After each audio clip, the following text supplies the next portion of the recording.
Hey, everybody. Welcome. Glad that I can be with you here tonight. We're going to have yet another great late night conversation. I'm here in my lovely Brooklyn apartment. It is well into November. Remember the 5th of November. That's tonight. Let's roll. Let's do it. Of the American century. I say that the century on which we are entering can be and must be the century of the common man.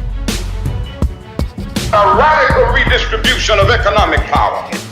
I mean, we know that racism is just a byproduct of capitalism. Everything would be all right if everything was put back in the hands of the people. We need a government that will make sure Americans are taken care of and organize the economy to serve the people, not the profits of a wealthy few. We now have the techniques and the resources to get rid of poverty. We got to start getting out there with the people. Get out of the movement and get to the masses. We need a government of action.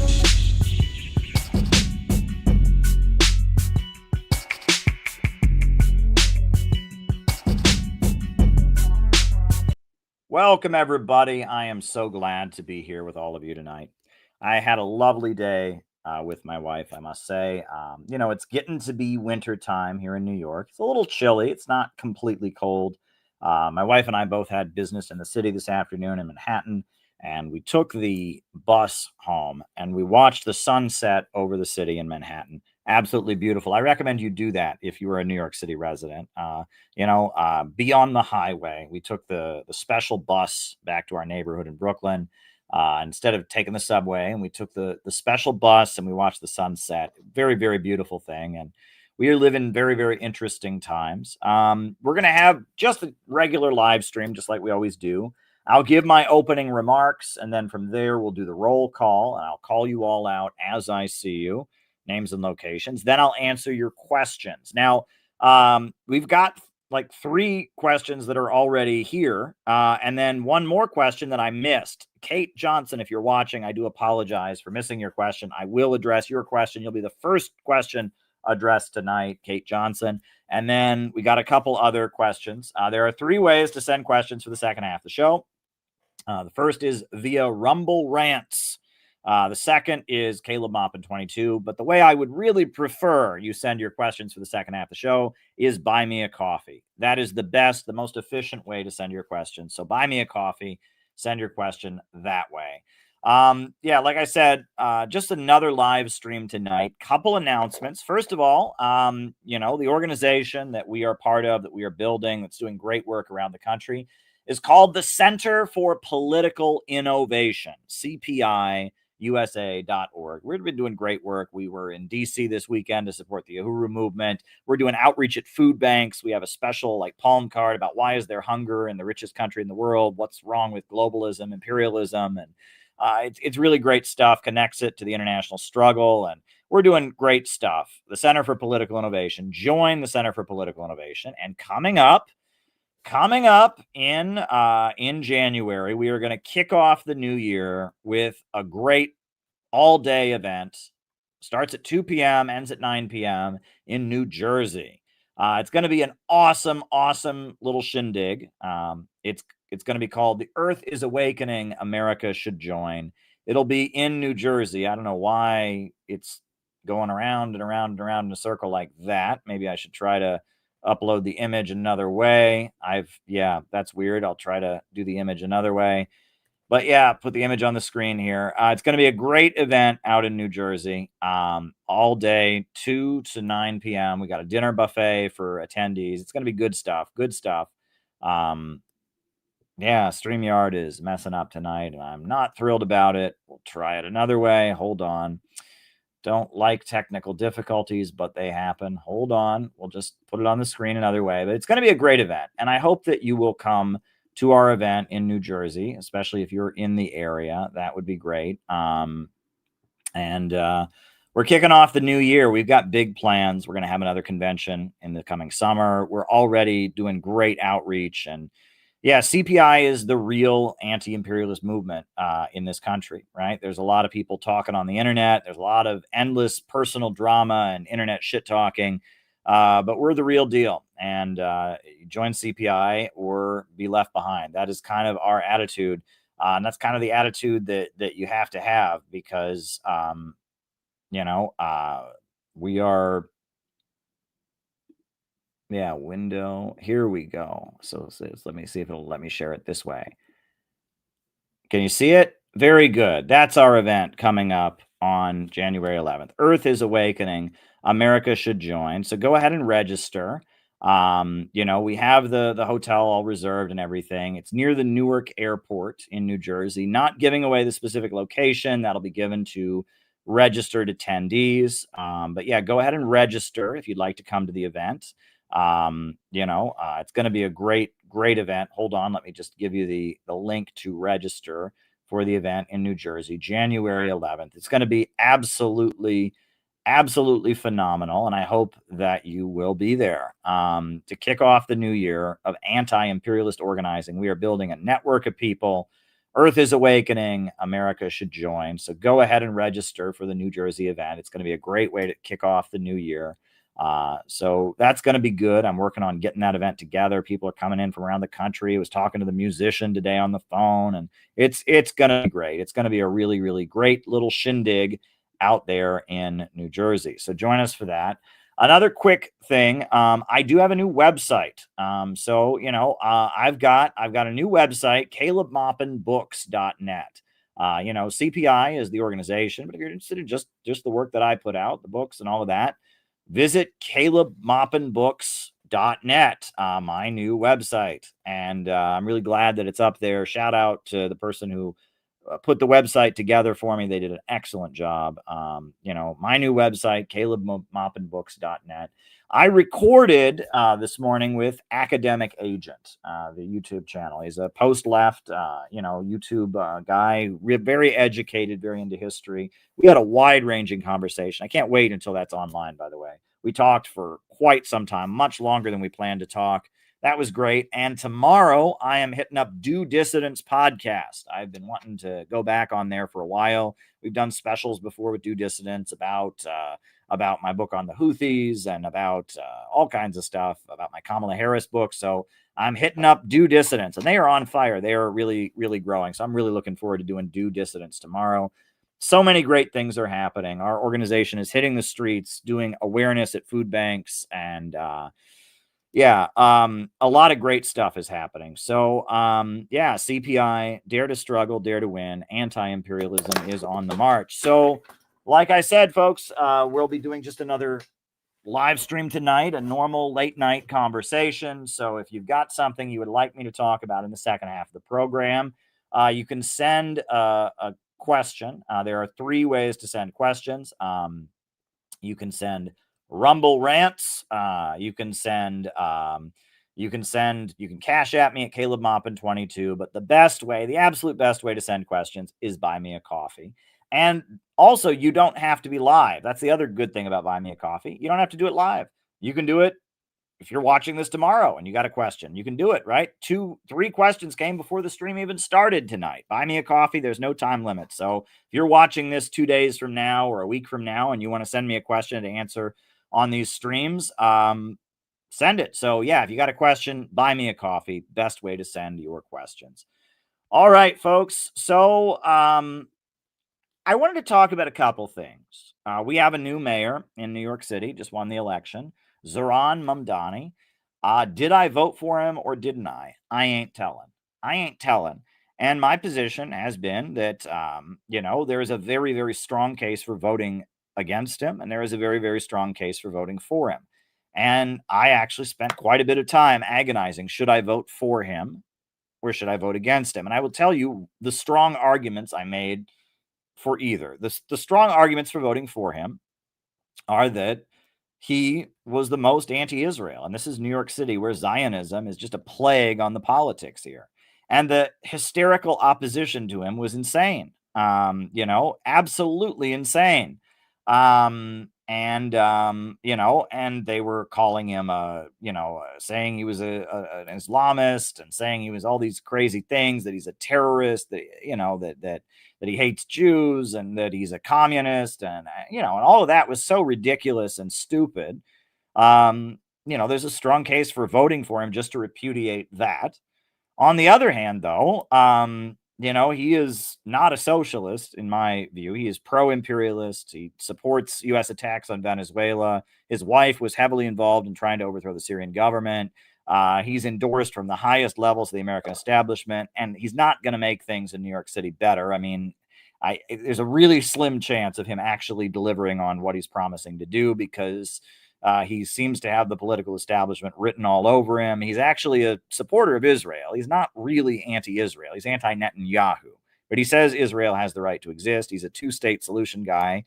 And he just, he doesn't approve of Netanyahu, right? Now, in New York City, because there's such an extreme Zionist thing, and because he's a Muslim, that doesn't matter. But he actually is pro-Israel, just anti-Netanyahu, anti what Israel's doing. He is like what you might call a moderate Zionist, which is, how do you square that with being a Muslim? And how do you square that with, campaigning at gay bars?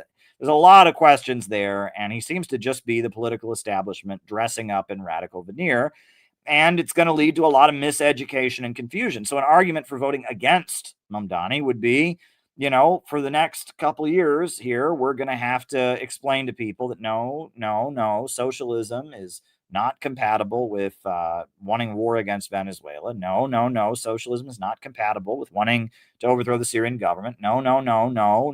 Yeah, so it's going to be complicated, right? It's just the new reality of the situation. Did I vote for him or did I vote against him? I'm not telling, because, in the face of the hysteria against him and the fact that the election was basically turned into a referendum on Israel, very strong case to vote for him. But the political mess that we're now going to have to deal with New York City getting worse and it being blamed on communism and socialism, and, with him not delivering, and with the Democrat Party, it's a mess. And at the end of the day, my vote didn't make the difference, right? I mean, ultimately, he won by quite a landslide. And again, that's good in a way. It's a repudiation of all the, crazy pro-Israel sentiment, all the crazy, stupid, low IQ red baiting that we saw. So, whatever, it's just the new situation we have to deal with.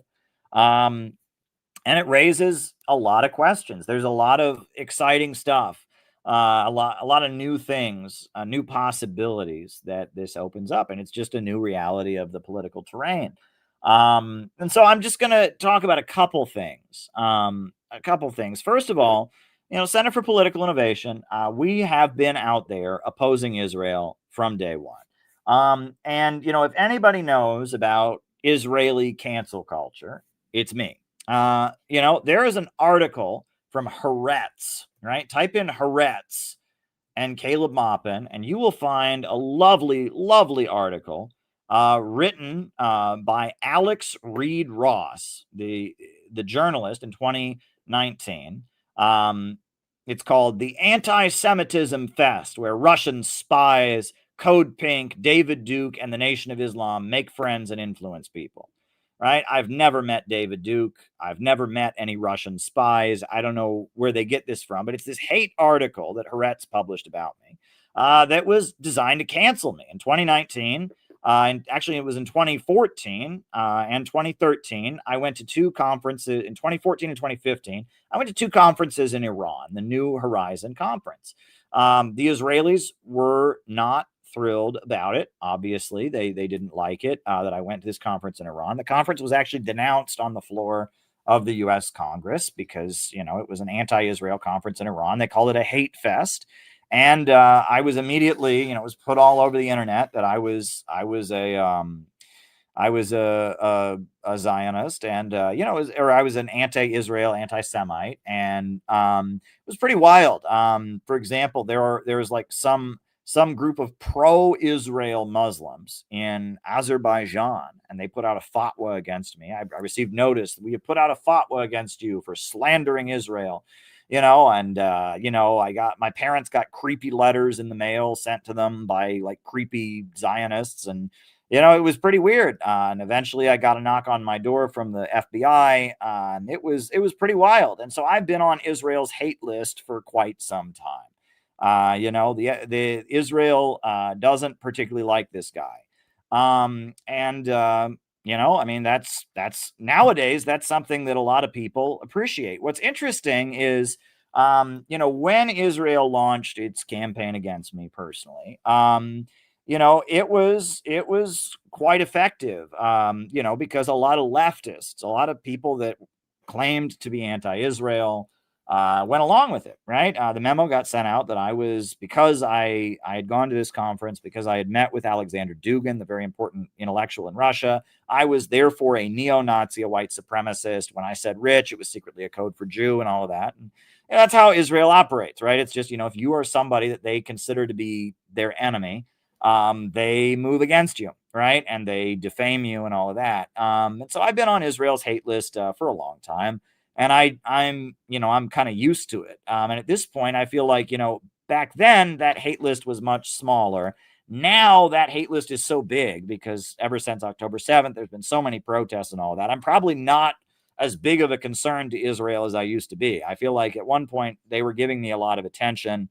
Now they probably don't think about me that much. But, we at Center for Political Innovation, we have done a lot to stand with the peoples of the Middle East against Zionism. One of our efforts has been the distribution of our book about the Houthis. Not only did we publish this book, Who Are the Houthis? What are they fighting for? We distributed it in bulk. We've printed thousands of copies of these books and just given them away, educating people about the Houthi movement, Ansar Allah, in Yemen and where they came from. You can listen to an audiobook of this book here on the YouTube channel. It's a good piece that we put together. And, somebody just joined CPI because of this book. We got a phone call from somebody yesterday. I received a phone call on my phone, a number I didn't recognize, and it was from somebody who got a copy of this book, was handed a copy of this book a couple months ago, and they just got around to reading it. They absolutely loved it, and they signed up and became a member of CPI. And so it shows you this is a book of anti-imperialism, and we distributed it in bulk all across the country. We went to the Palestine conference in Detroit and distributed it. We were distributing it in Chicago in the lead up to our convention. And we've been distributing this book in a lot of different places. And people read it, and this is real anti-imperialism. This is what real anti-imperialism sounds like. And where else, what other book is there written in plain language, less than 100 pages, that explains who the Houthis are, what they believe in?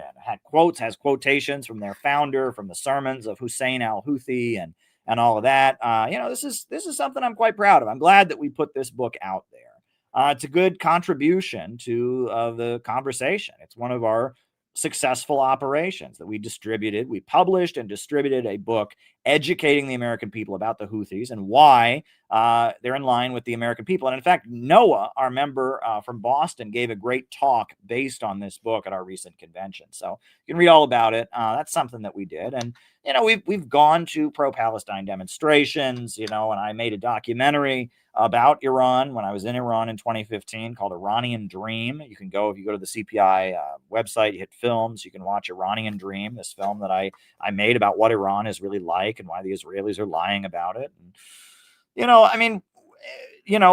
Israel kind of invented cancel culture. That's how they operate. We've been dealing with that and we've opposed that. And now it seems like the tide is turning and that, if you oppose Israel, or at least you seem to be opposing Israel, you can still be elected mayor of New York City, right? New York City is the capital of world Zionism. There are more Zionists in New York City than in Israel, right? How does that work, right? Israel is the Zionist country. Zionism is the project to create Israel. However, there are more supporters of Israel in New York City than in Israel. I mean, it's wild.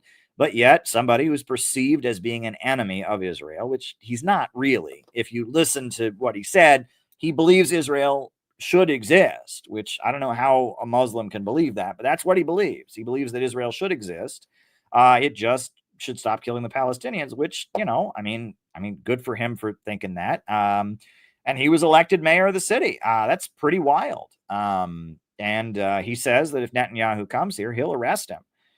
He will arrest him and hand him over to the International Criminal Court. Now, I hate to be nitpicky here. All right. I'm always nitpicky about these things.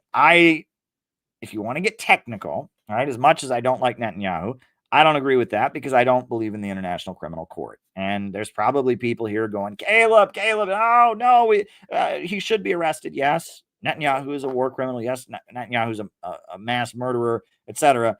But the ICC, the International Criminal Court, is not legitimate. And I used to work for Ramsey Clark, the former U.S. Attorney General of the United States, the great international lawyer.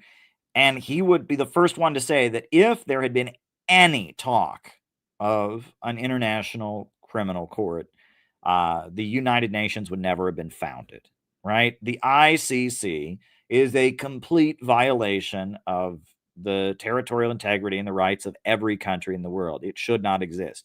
The International Court of Justice, the ICJ, now that's a legit institution, right? Countries have to have a mechanism for solving their disputes economically when they owe each other money and things like that. And the ICJ has criticized Israel and ruled against Israel, etc. But the ICC, the International Criminal Court, which the United States does not recognize because of Republicans don't like it, it's not legitimate. And that's one thing that Ramsey Clark, who was a far left guy, I mean, he'd been in the Kennedy administration and the Johnson administration, and he became an anti-imperialist, sympathizer, Marxist for the rest of his life. He was the first one to line up with the Republicans on that. The International Criminal Court is not legitimate, right? How did the International Criminal Court come into existence? The International Criminal Court was formed. There was originally called the International Criminal Tribunal on Yugoslavia, which was completely illegitimate. And it was basically the Western countries dismantled Yugoslavia. Yugoslavia had a Marxist government. And, as around the time of the fall of the Soviet Union, the USA was funding all kinds of ethnic nationalist groups and breaking apart Yugoslavia.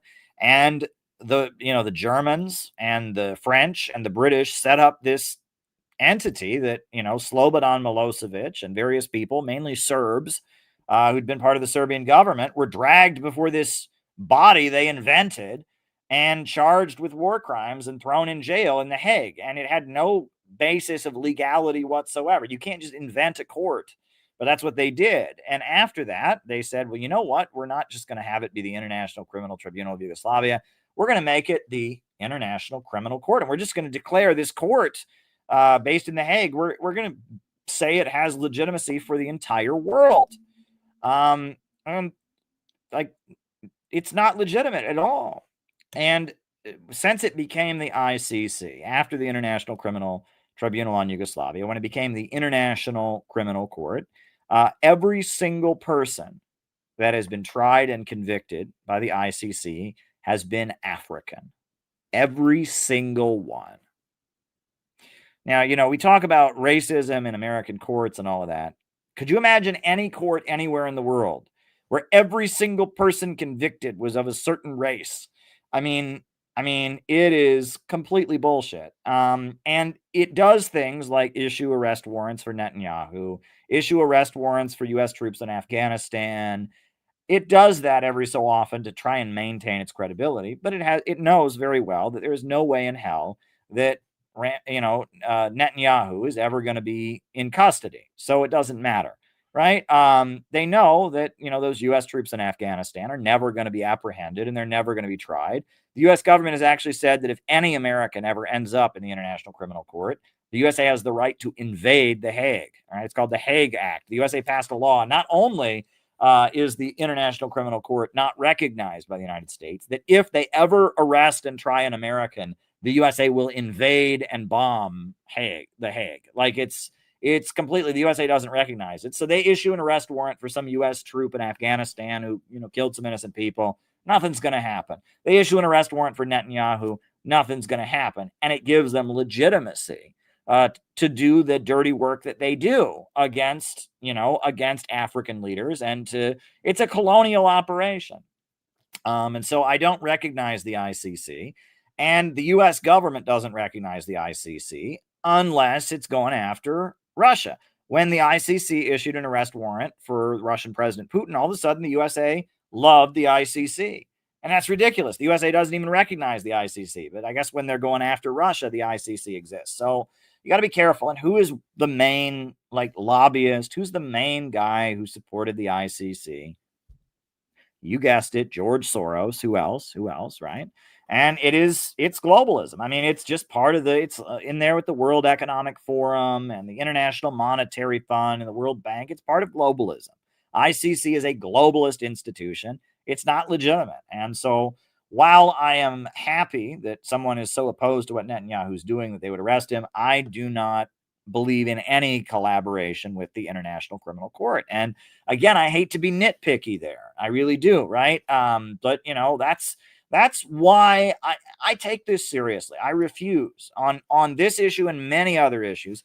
I refuse to play this game of just pandering, right? And if I just wanted to pander, right, the overwhelming majority, I doubt anyone watching this right now is pro-Israel. There might be a few pro-Israel people watching, but there's one or two of them. But among the people that are watching now, almost everyone watching is anti-Israel. So if I wanted to pander to you, what I would do is I'd say, woohoo, yeah, arrest Netanyahu, drag him to the Hague. And you would all applaud and love that. And I would be pandering to you. But I respect you too much to do that, right? I'm not here to tell you necessarily what you want to hear. I'm here to tell you what you need to hear. I'm here to make you smarter. I take this seriously. A lot of the people on the internet don't take this seriously. They don't, right? I mean, and it, I was just talking today about, in the interview with Academic Agent, he asked me about MAGA communism. And I said, that is somebody who heard what we were saying on this channel and, and then they not taking it seriously and just wanting to be, grandstand on the internet. They invented a silly, silly brand, right? It's not serious. No one who's MAGA is a communist and no one who's a communist is MAGA. MAGA communism is the most obscure niche thing. And it was simply made as clickbait, right? And I take this seriously. And while I've said that the people that are opposing the FBI and opposing the wars tend to be in the Trump camp, and I'm the only person who's ever made like a coherent argument for what you might call MAGA communism. I wrote this book, Where is America Going? Marxism, MAGA, and the Coming Revolution. And I talked about Bonapartism and all of this stuff. I'm the only person who's actually made a coherent argument for what you might call MAGA communism. But I don't call it that because the name MAGA communism is cringe and stupid, but it's made by somebody who doesn't take this seriously. I take this seriously. So if I see International Criminal Court, right, I got to say, no, not going to go along with that. And, Mamdani winning the election, it's the best of times. It's the worst of times. It's the best of times in the sense that it's a thorough repudiation of Zionism, a thorough repudiation of dumb anti-communism. It's the worst of times in that we're now going to have to make clear that what we're for and what Mamdani is for are not the same. It's like there's two forms of confusion, right? The people that like Mamdani, the Democrat Socialists of America, they think that China is fascist and Nazi, and that anyone who supports China is a secret Nazi, white supremacist. All these countries are evil dictatorships, and that socialism is a movement that's tied in with, fighting for freedom from below. They think if you mention George Soros, you're anti-Semitic, that you're spreading right-wing conspiracy theories if you just mention George Soros's name, and that anyone who supports Russia, God forbid, or Venezuela, they're all secretly Nazi. They're just the most awful, toxic, woke people, and that they are pro-imperialist. On the other hand, you have the right wing that hates Mamdani and says Mamdani is exactly the same as China. Mamdani is exactly the same as Venezuela. Mamdani is exactly the same as Russia. It's like, no. So we've got misinformation from two sides that we've now got to deal with. And that's why, we're calling our movement innovationism at this point, because it's just, at this point, we have to make clear what we're doing is different than what these other forces are doing, because it's getting stupid. It's getting very, very stupid, very, very fast, as they say. And we just have to do something different. So I wanted to take some time tonight, and it's already late. It's just about 11 here in New York. I've been on for about a half hour, and I want to take the remainder of my opening remarks tonight, since we're talking about, Palestine and cancel culture. I want to revisit, I am the kind of person, I develop niche interests, right? Things that are kind of obscure that I get interested in, and I really study them. And, one thing that was kind of foundational to the Center for Political Innovation. And Penny is working on a talk on the history of CPI. that she'll be giving at our event in January about why we were formed. We were formed because of Libya. Right? This is the first book the Center for Political Innovation ever published, the Green Book, with a new introduction by Caleb Maupin. Libya once had the highest life expectancy on the African continent. Gaddafi was the leader of Libya, and he was the leader of the anti-colonial revolution, Colonel Muammar Gaddafi, and he was a huge supporter of the Palestinians, funded the Palestinian resistance, funded the IRA, funded Nelson Mandela. It was just, Gaddafi was just Mr. Anti-imperialism, funded the Black Panthers, funded the Nation of Islam, and he was not a Marxist-Leninist. He was an Islamic socialist, and he wrote, his beliefs. He was a Muslim. He believed in God, and he rejected Marxism-Leninism, but he had his own worldview, and he published it in the Green Book, and this was the Green Book, and it's a great book, and I read it at the time. In 2011, the same year as Occupy Wall Street, the USA bombed and destroyed Libya and overthrew the Libyan government. Libya at that point had the highest life expectancy on the African continent. Libya had built the world's largest irrigation system. They were greening the desert and growing their own food, the great man-made river. They had wiped out illiteracy in the country. It was amazing what Gaddafi had done, and Obama destroyed it. And I was a member of a communist group that kind of supported Gaddafi, but not really. They didn't really do anything about it because it wasn't hip and trendy, because Obama was president, and they barely did anything to support Gaddafi. And I was outraged about this, and and they didn't really support Libya because Obama was president. It was completely outrageous. And so, the first book we ever published was the Green Book, and that Gaddafi was not a Marxist-Leninist. He was an Islamic socialist, and they maintained that Libya wasn't really a socialist country. It was a bourgeois nationalist regime. But I read this book, and I read about, Gaddafi's, economic system. It was a socialist country. They had a planned economy. They had revolutionary committees in neighborhoods. It was basically the same economic system that Cuba has. And I developed a deep difference with the communist group I was in, because they didn't really fight very hard for Libya, and they didn't accept that Libya was actually a socialist country. And so Libya was very, very key. So back in 2011, when I was first developing, the ideology that eventually became the basis of our movement, I started studying anybody who was friendly to Gaddafi. I was very, very interested. And that's how I first learned about this guy, Jerry Healey. Jerry Healey was a British Trotskyist, leader of the Trotskyist movement in Britain, who was Gaddafi's personal friend, right? He was an Irish guy. He was born in Ireland, but he grew up in London. He was in the Communist Party. He got kicked out of the Communist Party. He joined, the Trotskyist groups. He eventually started the Socialist Labor League, the SLL, and eventually the Workers' Revolutionary Party. And Jerry Healey and Gaddafi were personal friends. He used to ride around with Gaddafi in his helicopter. He frequently went to Libya. And Jerry Healey was a pioneer of pro-Palestine solidarity. And I wrote a chapter of my book on Khrushchevism was about Jerry Healey. And then I've turned it into like a little short pamphlet-sized book called In Defense of Jerry Healey. So I've been interested in Jerry Healey for years, and I have like a biography, like there's multiple biographies of Jerry Healey, one written by Corinna Lotz, who was a supporter of his, David North, who's the editor of the World Socialist website. Jerry Healey was his personal mentor, but he broke with Jerry Healey. So he has a book like Jerry Healey, His Place in the Fourth International, which is pretty critical, but I've read that book, and I've been studying Jerry Healey for years. What inspired me to get into him was that in 2024, in the middle of the election cycle, in September of 2024, I'll actually show you, in September of 2024, in the middle of the election cycle, a college professor from Michigan, who's a member of Democrat Socialists of America. Hold on.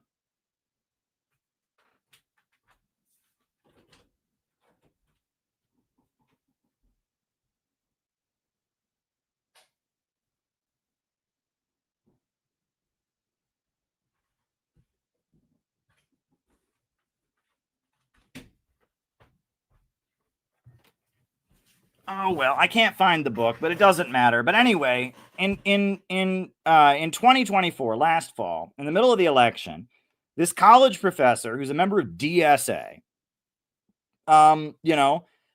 this college professor, Aidan Beatty, who's Irish born, but he teaches in Michigan. He's a college professor in Michigan. He published a book about Jerry Healey, and it's called "The Party Is Always Right," and it's a smear job on Jerry Healey. And randomly, right? I mean, Jerry Healey died in 1989. So this book that came out in 2024 was published 35 years after Jerry Healey died. But randomly, this DSA professor publishes a smear piece, a hit piece on Jerry Healey. So I didn't really have time. I was, we had our Peace MAGA campaign going on and the Kamala Harris book and all of that. But after the election, I read the hit piece on Jerry Healey, and it's awful. It's awful. It's just an awful book. And the World Socialist website did a really good job debunking the book that they published against Jerry Healey. And I cite the World Socialist website and their great, exposés in this pamphlet. I actually spoke with David North on the phone, and he was considering coming on this channel. I guess he changed his mind, and that's okay. He doesn't agree with me. He doesn't like Gaddafi. That's David North broke with Jerry Healey, and he said his differences with Jerry Healey were political rather than, personal, but that he didn't agree with Jerry Healey liking Gaddafi and stuff like that. So David North, is not where we're at, but we did talk on the phone about Jerry Healey, which was a great thing to do because David North knew Jerry Healey personally. And the World Socialist website, they completely debunked, this book, and the book itself was paid for by Israel. I mean, you can't make this up, right? The book, it says in the acknowledgments that it was paid for by the Center for Jewish Studies, which is a pro-Israel outlet that was, that they paid for the damn thing. And in his acknowledgments, he even says, like, I'm thank you for funding this book, Center for Jewish Studies, and thank you for seeing the global implications of this research. It's like right there. It's like they funded this book because it has political value, right? And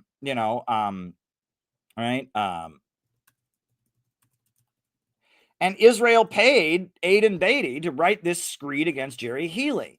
And it's a hit piece on Jerry Healey, and it's a crappy book. I mean, Aidan Beatty doesn't know shit about Jerry Healey. I mean, it's not just, a smear piece. It's just inaccurate. It's just poorly researched and all of that. One of the things that Aidan Beatty says is that, Aidan Beatty gets on there and he says, oh, well, the reason that people join Jerry Healey's group is that, if you thought the Communist Party of Great Britain was just too doctrinaire, but you didn't want to join the Labor Party because you thought it was too reformist, there was just no other communist group to join. And that's why people joined Jerry Healey's group. That's ridiculous. There were loads of communist groups in Britain. And there were loads of Maoists, Trotskyites. That's the most ridiculous thing I've ever heard. And on top of that, the Communist Party of Britain was not doctrinaire. In the 60s and 70s, the Communist Party of Britain, all they did was vote Labor. They ran peace councils that registered people to vote for the Labor Party. So this idea that people would not join the Communist Party because it was too doctrinaire, and they wouldn't join the Labor Party because it was too reformist, so I guess they have no choice. They got to join Jerry Healey. That's completely, like, he has no fucking clue what he's talking about. And the first chapter of the book begins by claiming that Jerry Healey told everybody that when he was a child, his father had been murdered by the British Army, and that he saw it, and this was a lie, and it never happened. Well, Jerry Healey never said that. Never said it. There is not a single place in any of Jerry Healey's biographies, there is not a single credible source that ever heard Jerry Healey claim the British Army killed his father.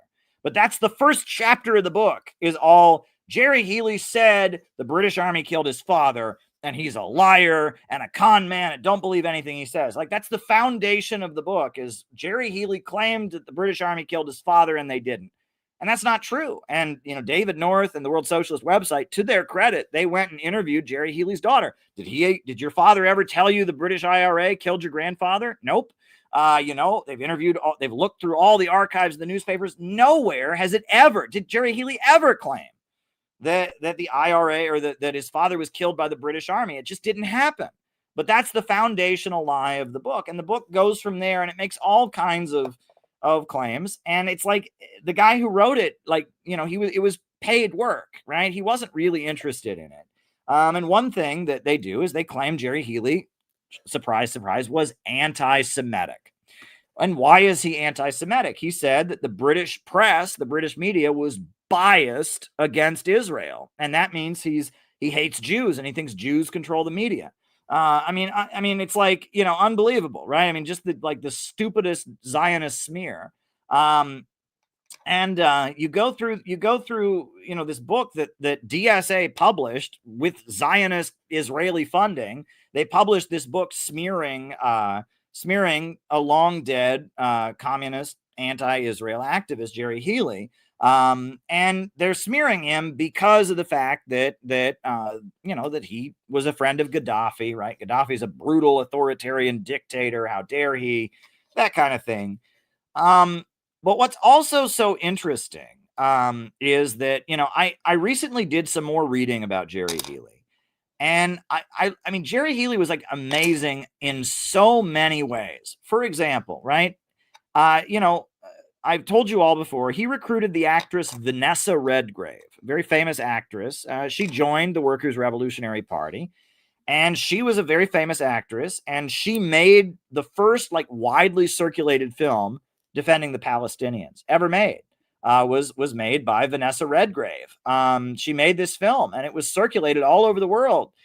This film called The Palestinians, where this very famous actress, Vanessa Redgrave, defended the Palestinians. And she won the Academy Award for Best Actress in 1978 for her role in another film, Julia. And the Jewish Defense League, the JDL, had threatened to blow up the Academy Awards if she won. And when she got up, she gave an anti-Israel speech on national television to the world, and she thanked the Academy for not bowing to the threats of Zionist thugs and hoodlums. It was amazing on national television, right? And this is because of Jerry Healey. And Jerry Healey's group did all kinds of education and about Palestine and marched with Palestinian flags and did amazing work, just absolutely amazing work. And you look at what Jerry Healey was able to do. His organization had a daily newspaper, not a weekly, an everyday newspaper called the Newsline. You know how difficult it would be to get the money together and to maintain a daily newspaper, but they did it, right? And they had 90 people on staff for their organization. Well, that's a lot of money you have to acquire. That's a lot of dedicated people. They had a staff of 90 people, 90 paid full-time staff, and they had a lot of people. They had thousands of members across Britain, and they were this communist group that was pro-Palestine when nobody was pro-Palestine. It started to become more acceptable to be pro-Palestine in the 90s, but in the 70s and 80s, being pro-Palestine in leftist circles was very taboo.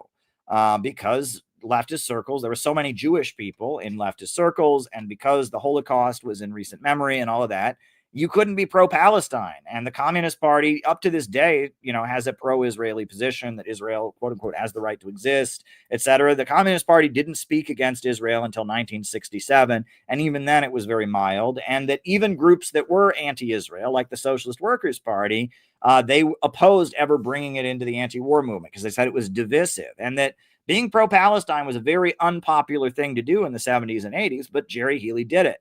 Now, I recently learned some information about Jerry Healey, and I've been doing all this research, and now I've got new information about Jerry Healey that just kind of blows my mind.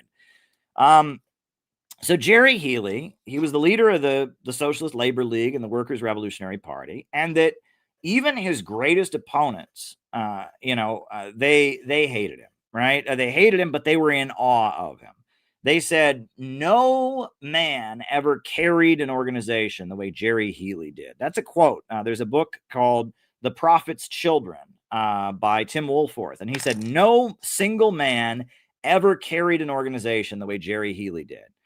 And he talked about, they from day one, Jerry Healey was bad. He was bad news. For example, one thing that happened was outside of one of his meetings, he had like a political event, and there were people outside the meeting handing out leaflets against his organization, calling his organization a cult, saying he was bad, something that, CPI, we've had to deal with people outside of our meetings protesting us. And that happened. And there was a fist fight, right, between some of his people that didn't like what these people were saying. There was like a scuffle, right? And this happened all the time back in the 1960s and 70s. Communist groups got into fistfights with other communist groups. It's not a good thing, but it happened. And that happened in America, and it happened in Britain. And there was a fist fight. And some of these people that were leafleting against Jerry Healey's group got into a fight with some of Jerry Healey's people. Well, it was blasted out all over the mainstream media that Jerry Healey had sent his thugs out to attack these people, to violently assault these people for disagreeing with him. And he sued. He actually went to court and had to sue all these newspapers that were claiming that he had launched a violent assault or something. It was just a fist fight that happened. And at the time, fist fights between different communist groups were really common. But yet mainstream media, all of them went over the top. Jerry Healey sent his thugs out to attack. And he actually won lawsuits in court because they were putting out there that he was this maniacal, dangerous cult leader who sent his members out to go violently attack people. And it was a lie.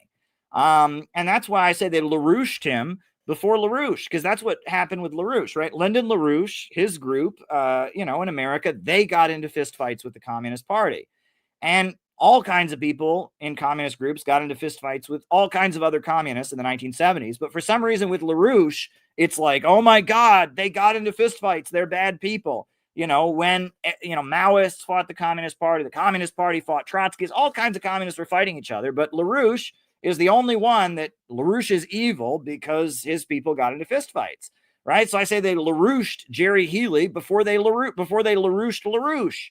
Right. And it's this thing of there was violence between Jerry Healey's supporters and these other people. So that makes Jerry Healey the exceptional evil or something. And he even won lawsuits in court, saying, no, he did not send thugs out to beat these people up. There was just a fist fight that happened. So that was wild. That happened in the 1960s. So then this is wild. So in 1974, Jerry Healey began investigating, and this blows my mind. He began investigating FBI infiltration of communist groups. Very taboo subject. He did a Freedom of Information Act on the Socialist Workers' Party and got his hands on proof that one of the leaders of the Socialist Workers' Party, a guy named Joseph Hansen, had been in touch with the FBI. And there is a smoking gun evidence. It's an FBI official document where Joseph Hansen reached out to the FBI and said, we'd like to have an agent of the FBI that we can be in contact with, to whom we can transmit information that will not be recorded, that there will be no record of. Now that's damning. The leader of a communist group goes to the FBI and says, we want an agent of the FBI who we can give information to, and there won't be any official record of it. That is a very, very damning piece of evidence. This top-ranking member of the Socialist Workers' Party went to the FBI and said, give me an agent I can talk to, and I want to make sure that there's no record of what information we give him. Woo, that's crazy. So he has the smoking gun evidence of this. He says, look, the leader of the SWP, this guy Joseph Hansen, is an FBI informant. And there's smoking gun evidence of it. Well, the SWP, they come out and they say, well, that's okay, because we were trying to figure out how Stalin killed Trotsky and help the FBI investigate Stalin killing Trotsky, so it's not important. Not important. That's a little weird. And Jerry Healey wouldn't shut up about this. He says, we have a smoking gun. We have an FBI document here showing that Joseph Hansen, this leading socialist in America, is sitting down with the FBI. And he wouldn't shut up about it. And his members went out and they published a pamphlet, a book called Security and the Fourth International, exposing this, right? And also exposing you know, that at this point, that Leon Trotsky's son was murdered by a Russian guy who was a KGB operative, but that Joseph Hansen had helped the guy get into the country. And at the time, the US government and the Soviet government were allies in World War II. Trotsky was trying to disrupt national unity. So it looks like, you know, Joseph Hansen, this FBI guy, may have like helped Trotsky's son get assassinated. All this is really important information, you know, and the fact that, you know, that Joseph Hansen helped the guy get into the country who killed Trotsky's son, and the fact that Joseph Hansen was sitting down with the FBI and said, I want to be able to pass you information with no record of it, that's pretty big deal, you know. And of course the SWP comes out, no, you know, Joseph Hansen didn't know that this guy, you know, and maybe they're telling the truth. I can't, you know, I can't confirm this. I don't know, right? But, you know, maybe there was nothing to that. That's a pretty big deal. The fact that like this guy, Joseph Hansen, this leading member of the SWP, was sitting down with the FBI, and that he also arranged for the guy who killed Trotsky's son to enter the United States. That's a pretty big deal. So he comes out with this, and the British Trotskyist movement, they just say, oh, these are lies. You can't believe anything. And like, he's got the proof right there. And they went nuts against Jerry Healey for this. And so in Britain, all of the Trotskyist groups got together and they had an event to denounce Jerry Healey, where there were over 1,000 people gathered at this hall to denounce Jerry Healey. It was a meeting to repudiate Jerry Healey and his crimes against Trotskyism or whatever. And they got all the different communist groups that hate each other got together to have this event to denounce Jerry Healey. Over 1,000 people. I could not believe this when I read this. This is in the Prophet's Children by Tim Woolforth. Over 1,000 people gathered to this meeting to denounce Jerry Healey. And so they all gathered and they're going to have this event.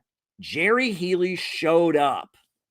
He walked into the meeting. Can you believe this? He showed up to the meeting. They assumed he would not be there in a million years. 1,000 people are gathering to denounce him.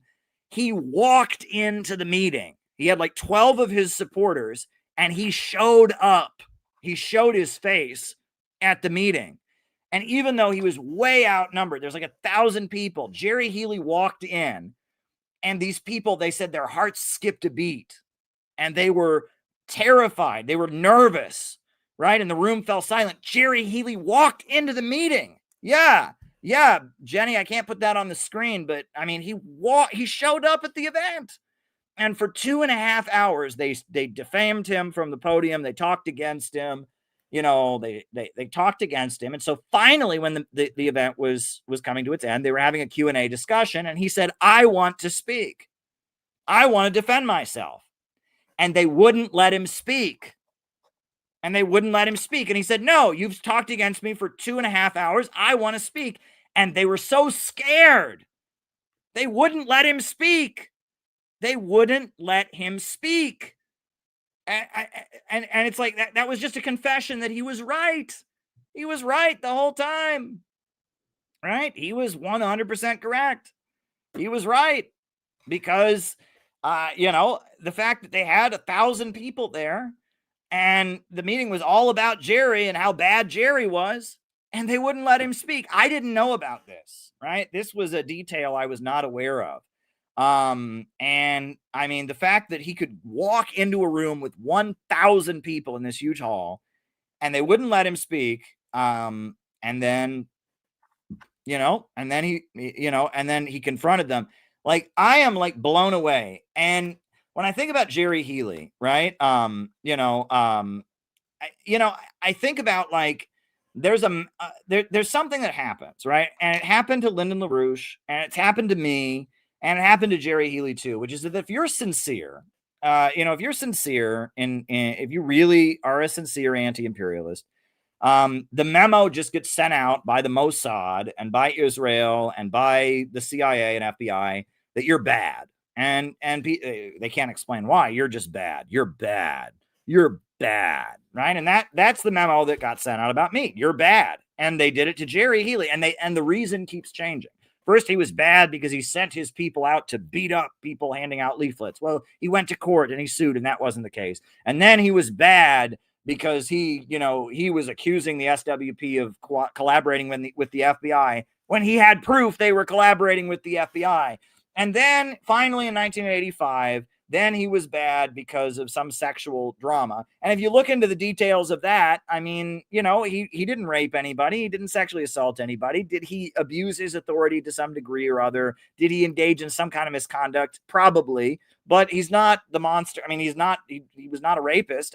You look at the details, and they keep moving the goalpost. Well, this person's bad. They're just bad, right? This is what they do. This is how they operate. And this is what the Mossad does. This is what the FBI and CIA do. And that they've got the communist groups, led by a collection of goofballs, of phonies, and then if you're actually sincere, they make the memo go out against you. They're bad. And no one can ever really explain why you're bad. And they keep moving the goalpost. Well, first you're bad because of this, and then you're bad because of that, and then you're bad. And everybody just knows that you're bad, but no one can really explain why, right? And that's how the agents and the infiltrators operate, right? And that we've seen this, right? This is what's been done to the Center for Political Innovation. Any communist group, you join it, and they tell you, well, Caleb, CPI, they're bad. Why? Well, I just heard they're bad, and it's this game that they play, right? That communist groups in America are just controlled opposition. Right? They're just controlled opposition. That's all they are. And they're run by the FBI. And I mean, the Communist Party has been run by the FBI since the 1950s, and everybody knows that. And I mean, I'll just show this clip again, but it's like, the Communist Party USA, the American Communist Party, is run by, this is their leader. I mean, this is their fearless leader. He was asked by mainstream media, The Daily Show, because Mamdani is widely accused of being a communist. They went and found the leader of the American Communist Party, the ACP leader.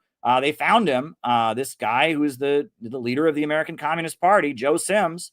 And they found him, and they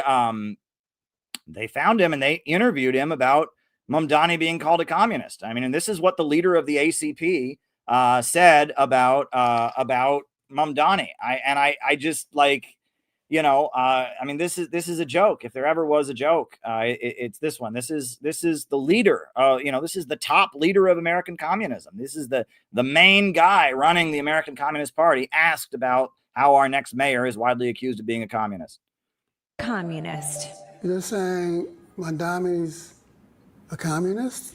I'm not saying that. People are saying that. Really? How come nobody told me? That's their leader. I mean. And it's like, some people have said, well, Caleb, he's just playing along. It's a joke. Why would you allow yourself to be made a joke like that? I don't think he's playing along. He looks pretty serious, right? And, he's never heard that anyone accused Mamdani of being a communist. And that was his argument. You're saying Mamdani's a communist? I'm not saying that. People are saying that. Really? How come nobody told me? Yeah, no, he's never heard that before. It's like unbelievable. I mean, that's who's leading, and it's like, what organization of serious political people is going to put that guy in charge, right? I mean, with all due respect to that guy, he may have, I don't know, he may be a nice guy or something, but that's your leader. I mean, it's not serious, right? And that's been the case for a long time, and that people who've been in communist groups in America can tell that they are just completely controlled. They're completely controlled opposition, and they are just completely like anyone who comes into the group and is actually serious about getting things done gets kicked out of the group. And the groups are there as kind of like, they're there to basically make sure that nothing serious emerges. The groups are there, that people join them, and then the FBI has their name and they have their information, and they're there to make sure, and they're kept on life support. A lot of these groups should have died by now. The Communist Party USA should have died by now. A lot of these groups have no reason to still be around, but every time they're about to completely go under, the FBI gives them a boost to keep them there because they don't want something to replace them. Right? They don't want something they can't control to replace them. And I've observed this in New York City, there was a group called the Revolutionary Student Coordinating Committee, which was a genuine group. It was a real, activist group, the young college-aged Maoists in New York City. And there weren't that many of them. I think there was maybe 30 of them at most. And they protested David Petraeus. I don't know if you remember this. General David Petraeus, the former CIA director, former U.S. Army general, was given classes at CUNY. And they disrupted his classes. And the NYPD went after them. And they spent $27 million to go after this tiny communist group at City College in New York City. And I remember I was kind of blown away. When there was a court case and it was revealed how much money the New York City Police Department spent to go after the Revolutionary Student Coordinating Committee. It was a lot. It was $27 million. And some of that's corruption, right? Some of that's, they bought the tools from somebody or something, but why in the world would they spend that much money to go after that group? It's because it was a new group. They couldn't control it, right? If these, young college Maoists had joined the Workers' World Party, they wouldn't be a problem. If they joined the Communist Party and they were taking orders from this guy, right, there would be no problem. But this was a new group that they couldn't control, right? And in intelligence terminology, one becomes an asset, not when they're taking orders from the intelligence agency, but rather when their behavior cannot be predicted, right? And that all the communist groups are so pathetic. What they're going to do, the government knows what they're going to do way before they do it. Knows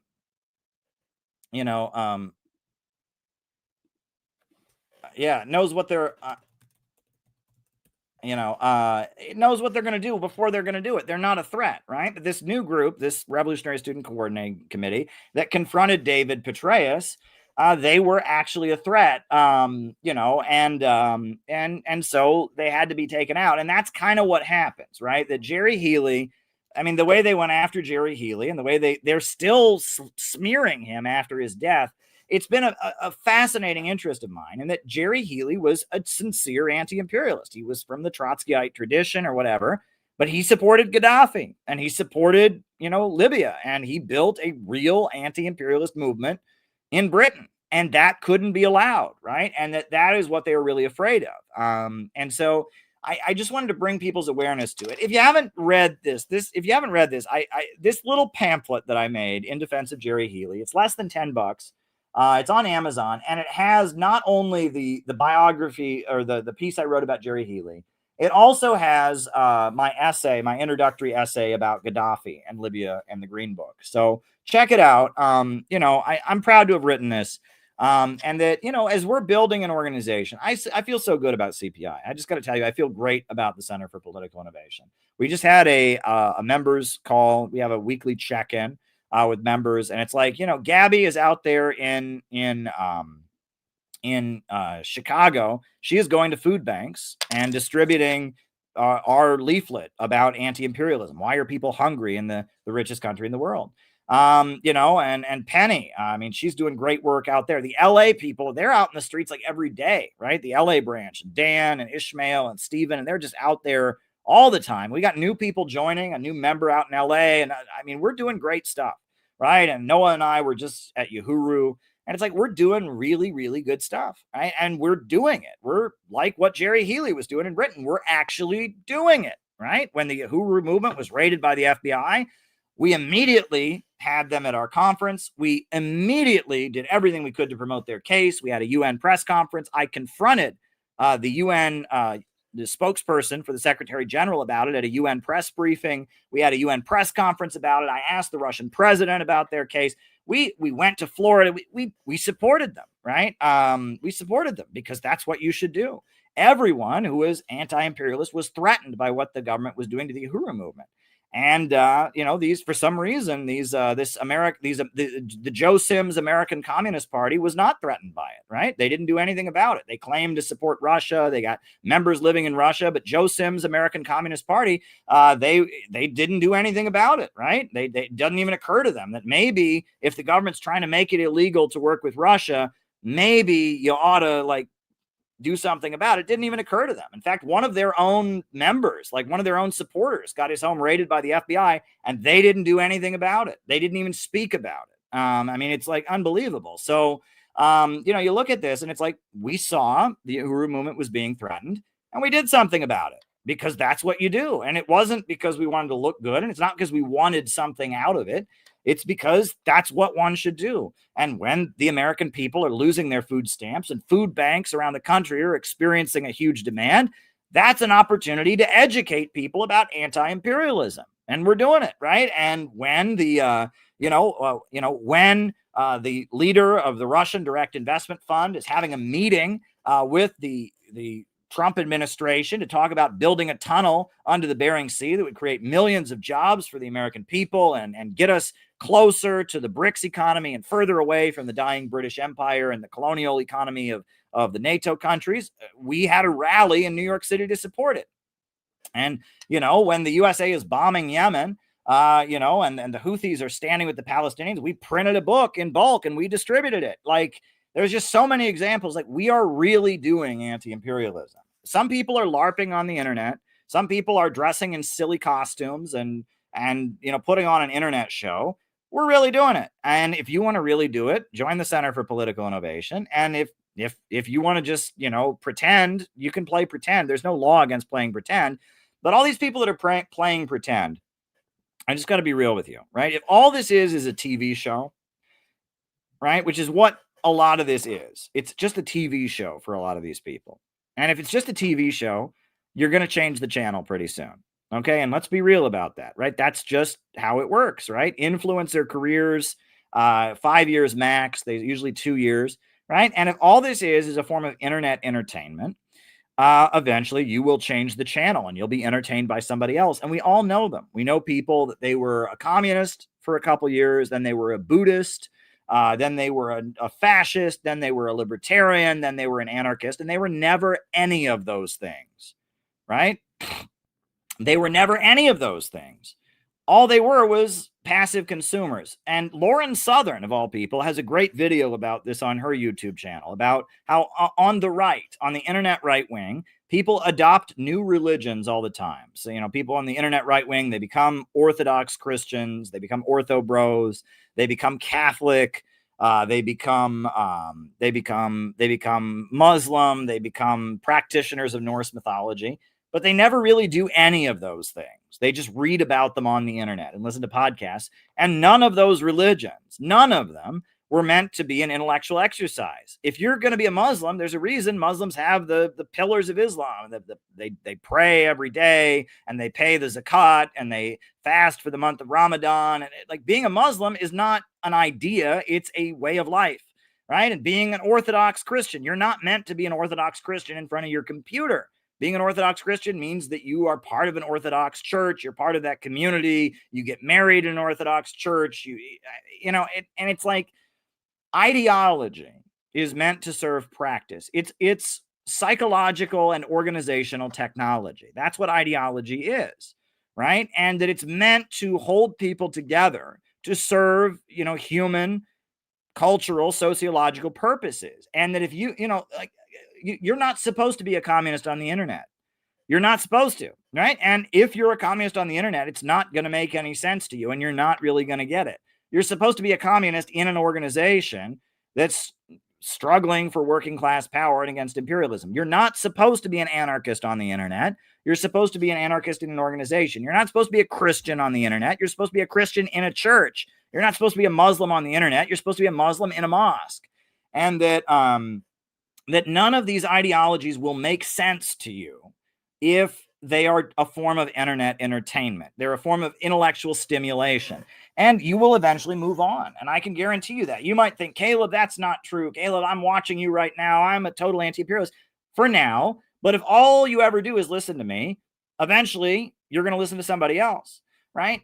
That when people become really serious is when they join organizations, they get involved in activities, they carry out real operations, and they get real shit done. That's when people are serious, right? And that's when people, change the world. And that's when they're serious about things. And that, that I am committed to building a real organization. If all I wanted to be was an influencer, I'd be a lot safer. They wouldn't have been able to smear and defame me the way they have, and they wouldn't have wanted to. But I am committed, like Jerry Healey, to building a real anti-imperialist organization, just like he built in Britain. And that's why we distribute the Green Book. That's why Penny wrote this great book about Ibrahim Traore. We've had rallies educating the American people about this great African leader and how that's the kind of leadership we need, right? I mean, we're doing anti-imperialism for real. And if you want to do anti-imperialism for real and you want to have real skin in the game, we're the group for you. And that's what I would encourage people to do. Now, before we go to the roll call and I start answering questions, because a lot of people have questions, you can send questions 3 ways. The best way to send them is buy me a coffee. Buy me a coffee.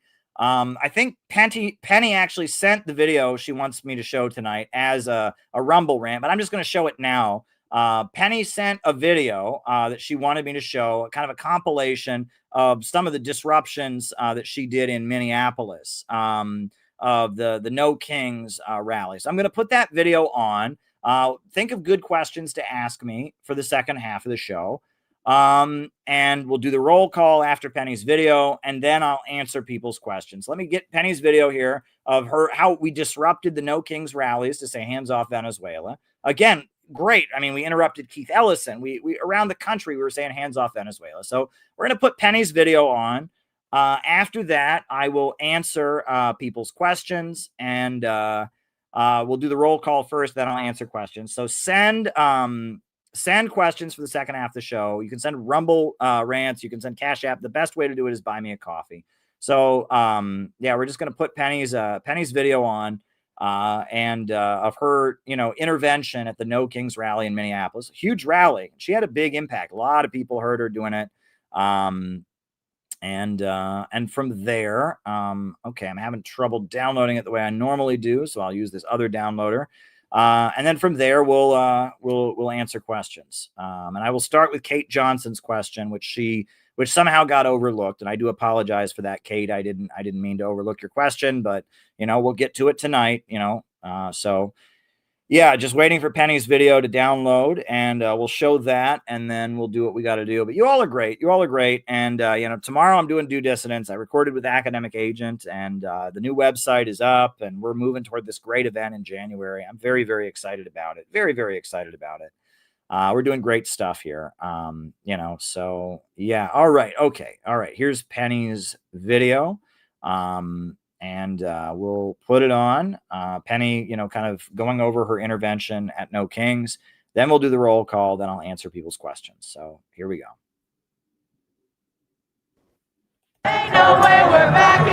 A dense crowd with the sights and sound of democracy. I have never seen a movement like this before. Marine Corps veteran Jeff Novak isn't the only one with that opinion. I really have not seen anything like it. Senator Tina Smith helped kick off the march, which covered nearly 7 blocks of downtown. Secure the blessings of liberty. Today, the Trump administration released footage of a strike that took place on October 17. It's the 7th known U.S. strike on alleged drug vessels since last month, which have killed over 30 people. The military actions are causing tensions between the U.S., Venezuela, and now Colombia.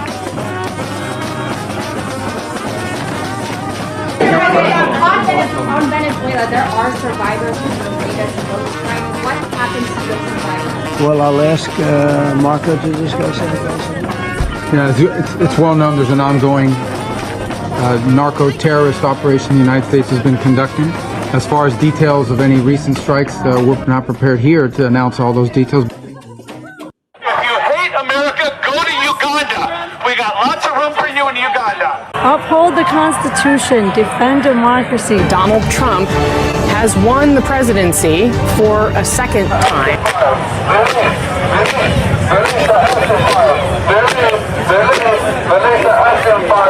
Hands off Maduro! Bring our troops home! Put your tools down and walk out. Hold fast, all together, hold the line. Every worker in this land, strike together hand in hand.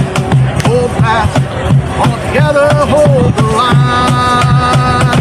Hold the line. As we predicted, you won. Because the system that dominates the world, the system these people live in, is in complete crisis. Imperialism, the old order of the world ruled by big banks and monopolies, is becoming more unstable by the day. It is relentlessly driving working families' living standards down and pushing us towards new wars. Americans voted for you because you promised peace. You promised peace. You promised peace. They said, he will start a war. I'm not going to start a war. I'm going to stop wars.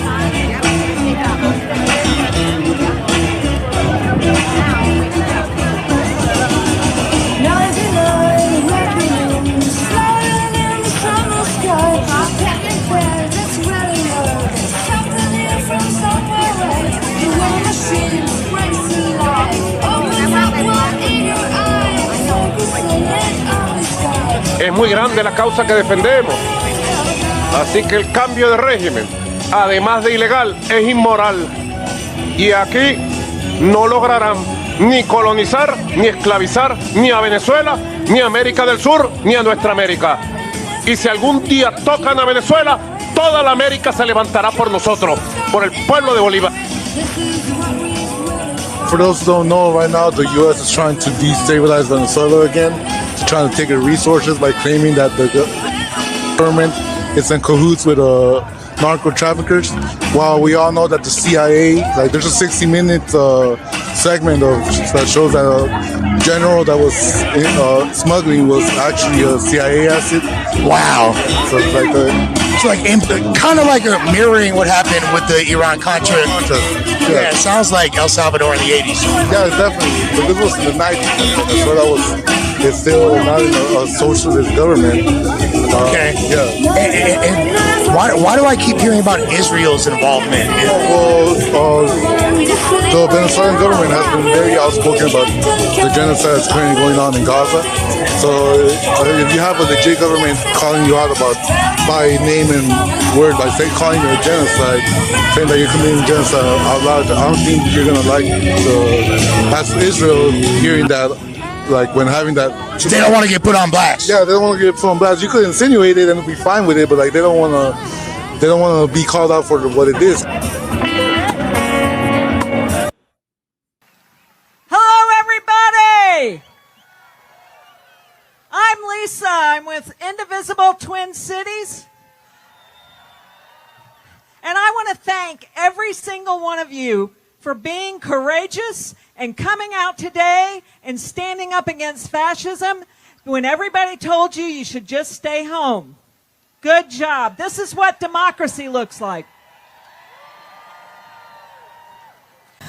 Monique Colors Doty is the head of Black Lives Matter, Minnesota and Twin Cities. Come on, Monique.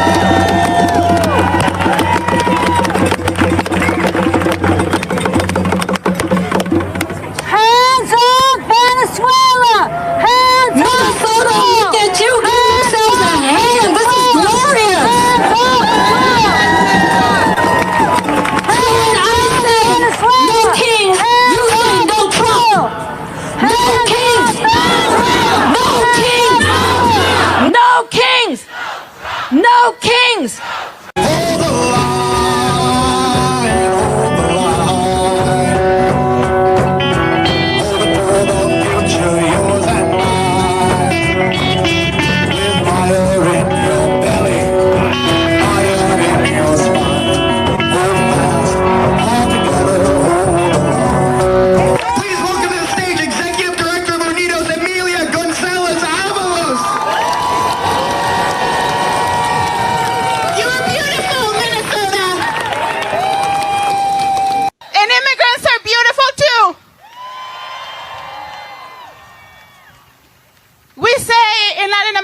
Solo el pueblo salva al pueblo. Only the people can save the people. Forget about Saudi Arabia. Forget about the Saudis. I mean, we have more oil. I mean, infinite potential. And we're going to open markets. We're going to kick off the government from the oil sector. We are going to privatize all our industries. We are the people that will repair, restore, and make this nation finally the place of belonging for all of us.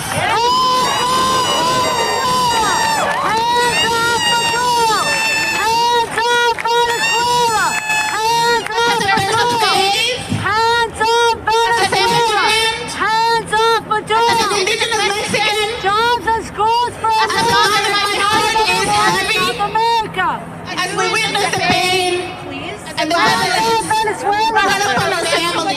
Bring our troops home. Kidnapping of immigrants and citizens alike. Indigenous people, bring our troops home. No war in Venezuela. Militarized submissions in the name of false safety. Well, it's disrespectful to invade another country. When hearts are numb, the cries of separated families.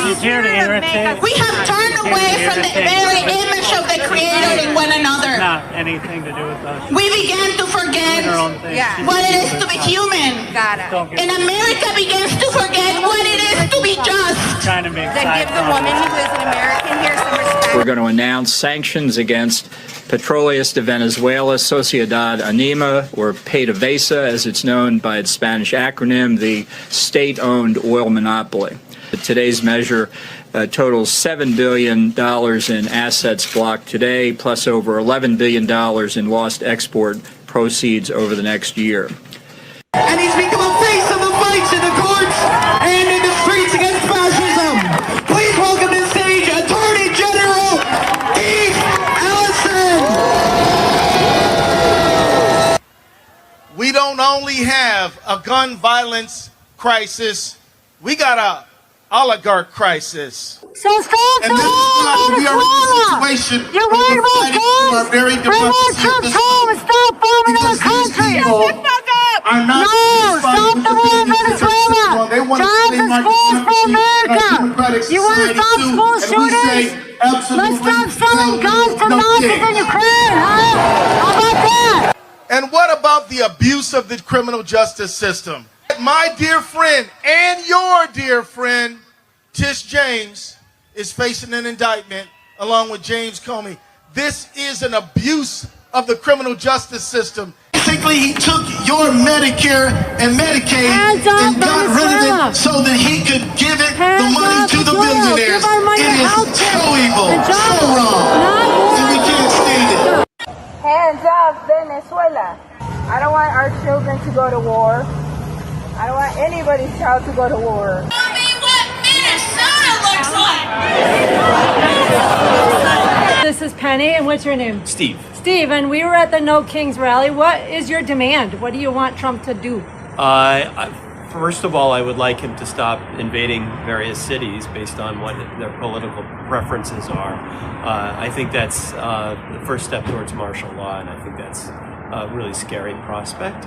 And I think he needs to listen to the governors of those states about whether they need help, and they don't.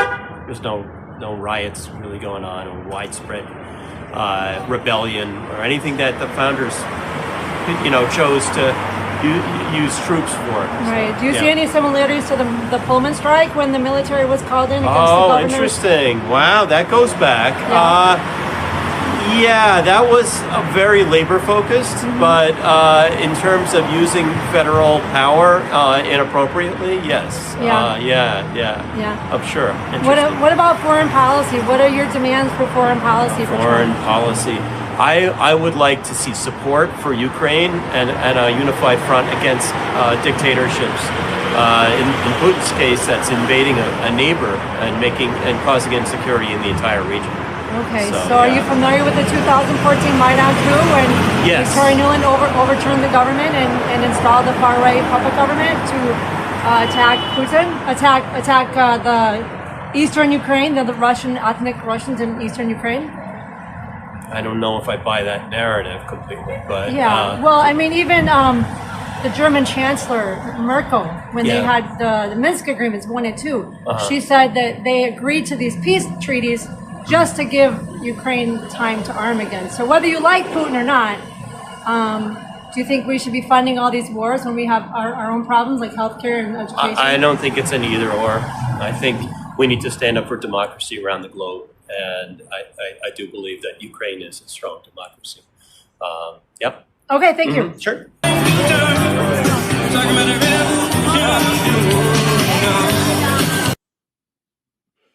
Ukraine is a strong democracy. It's funny that they just outlawed, they're raiding churches there and dragging priests to jail, and that they haven't had an election. They've outlawed pretty much every opposition party, but they're a democracy. It shows how delusional these liberals are. But great work, Penny. Great video. And So yeah, it's getting close to midnight. So why don't we do our roll call? And then I'll start answering questions. And then I got to head to bed because I'm a working man. So, all right, names and locations, who is with us tonight? Names and locations. I will call you all out as I see you. Names and locations. John McCarthy in Chicago. Salute you, sir. Lawrence Johnson, also in Chicago. I salute you. Penny, I salute you. I'm just going to start saluting everybody. I should stop saluting now. Rice in Adelaide, Australia. B.A. Barakanus from California, Jenny in Cincinnati. Names and locations, folks. Names and locations. Who is with us tonight? Alex in Brazil. Bendigo, David Fox out in Australia. Good to see you. Ian in the Yukon. Very good. Quanos, Mr. Wonderful. Names and locations. Ryan in Kansas City. Good to see you, Ryan. You're always a favorite. Saw you at the convention. Zach Brunch in Richmond, Virginia. Good to see you, sir. I'm going to stop saluting, right? But then I won't salute somebody and it'll be disrespectful or something. So I can't salute everybody. You don't have food for everyone, right? You can't do it for everybody, right? So names and locations. Phil in the Pacific Northwest. Good to see you. Yeah, names and locations. Who is with us tonight? Names and locations. Anybody else? Jacob in Wisconsin. Welcome, Jacob. Names and locations. Who is with us? Red Axis in Ottawa. Good to see you. A lot of Canadians here tonight. That's good. We have a lot of people in the English-speaking world. A lot of Australians, a lot of Canadians. A New Zealander occasionally pops in, right? Apparently, if you speak English, this channel is very pan-Anglo, so to speak. Philip Blair, he saluted me back. Well, there you go. Thank you, Philip. Anybody else? Names and locations. Anybody else? All right. Well, we're going to start answering people's questions. The first question is a question I missed from a while back. Oh, Dan in LA. Good to see you. You were great in the video talking about Venezuela. Very good stuff. We're doing great stuff. I couldn't feel better about this group. I'm feeling great. So Kate Johnson, she said, one aspect of the Zionist argument is that Jews versus Arabs have a claim on the land, but one is ethnicity, the other is a religion. In the context of last night's lecture, how do you frame or debunk that argument? I don't quite understand the argument, right? So the argument is that Jews and Arabs both claim Israel or Palestine, they claim that land. But one of them claims it on an ethnic basis and the other claims it on a religious basis. Well, I don't quite know what to make of that. First of all, the Jews claiming it on a religious basis is not theological, right? The Jewish religion teaches that the Jews were thrown into exile and that they cannot go back to Israel until the Messiah comes. And that's why Orthodox Jews won't call Israel Israel. They call it Eretz Disrael, land of Israel. The Jewish religion says that only the Messiah can create Israel, and that they cannot have a state until the Messiah comes. Right? That is the Jewish teaching. And that Zionism is a political movement. It's always been that. Theodore Herzl was not a religious Jew. Theodore Herzl was an adherent of a political movement of Jewish nationalism. Right? So that would be my response, is that Zionism, Christian Zionism, which actually predates Jewish Zionism, was very religious, right? The Christian Zionists, they did push the idea that the end times prophecies require the Jews to move to Israel. It's in the Bible or whatever. But Zionism among Jews was not a particularly religious movement. It was rather a secular movement. The idea was that Jews were so persecuted in Europe, they would never be able to fit in. And so they needed their own state. And that Theodore Herzl went to the British in particular. And he said, we will serve as your settlers in the Middle East. And, you got the British Mandate of Palestine, the Balfour Declaration. And that's how, what we come to understand as Israel started with settlements that were put into Israel, into Palestine following the First World War. And it was largely secular. It was not on a religious basis. And among the Palestinians, there are different religions. Now, the majority of them are Muslims, Sunni Muslims. There are Christians among the Palestinians. And there were, especially during the Cold War years, a lot of atheists among the Palestinians as well. It was a very atheistic movement, originally. It was the Palestinian resistance was Marxist. It was, Marxist, Leninist, secular. And it's because of Israel that the Palestinian resistance became dominated by Islamists and Muslims. It was Israel that funded the Muslim Brotherhood in Palestine, which became Hamas. Originally, you had the Popular Front for the Liberation of Palestine, the PFLP, the Democratic Front for the Liberation of Palestine. And those were secular Marxist-Leninist groups. And then it was not until like the 80s that you started to see Islamic groups dominate the resistance. Now, culturally, the Palestinians and the Arab people are Muslim historically. And so even when these like secular communist groups were leading the Palestinian resistance, they still, they weren't anti-Muslim, and they very much pandered to the Islamic sentiments of the people. But so, yeah, I just, Kate, that argument that you hear, first of all, Jewish Zionism is not religious in its basis, and actual religious Jews, even if they do support Israel, it's not Israel in the religious sense. What Israel means to Jews religiously versus what Israel is as a country doesn't line up. And that's why, Orthodox Jews generally won't serve in the Israeli military for that reason, etc.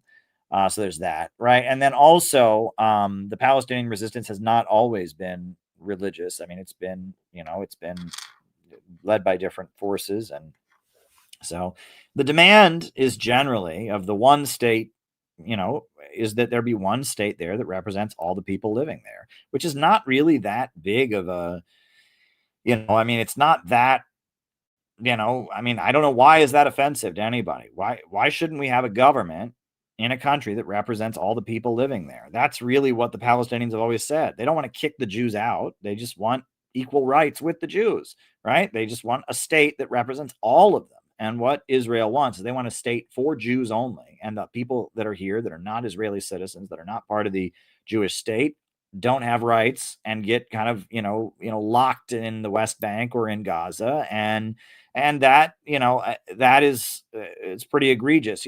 For years, when I first moved to New York, there was a lawyer who was widely accused of being anti-Semitic, and they called her a terrorist and all this. And I looked her up on YouTube, and I found a video of this Zionist, and he's on there. I'm going to show you just how hateful this lawyer is, this Arab lawyer. And they clipped her, and she said, "We want a state where everyone has equal rights. That's what we want." And then it cuts away, and he's like, "Can you hear that hate? That vicious hatred? She wants to take away our Jewish state." It's like, Zionists kind of live on another planet. They really do. I mean, I've lived in New York City a long time. I used to be out in Union Square with a literature table like every day. And when I was out in Union Square, I remember these like Zionists would come up to the table and want to argue with me. And they'd be like, "Have you ever heard of this treaty that was signed in this year by?" I'd be like, "No. And what Israel is doing is still wrong." And they'd be like, "Yeah, but according to this treaty of this year that was signed by," I'm like, "I don't care about your stupid treaty. What Israel is doing is wrong."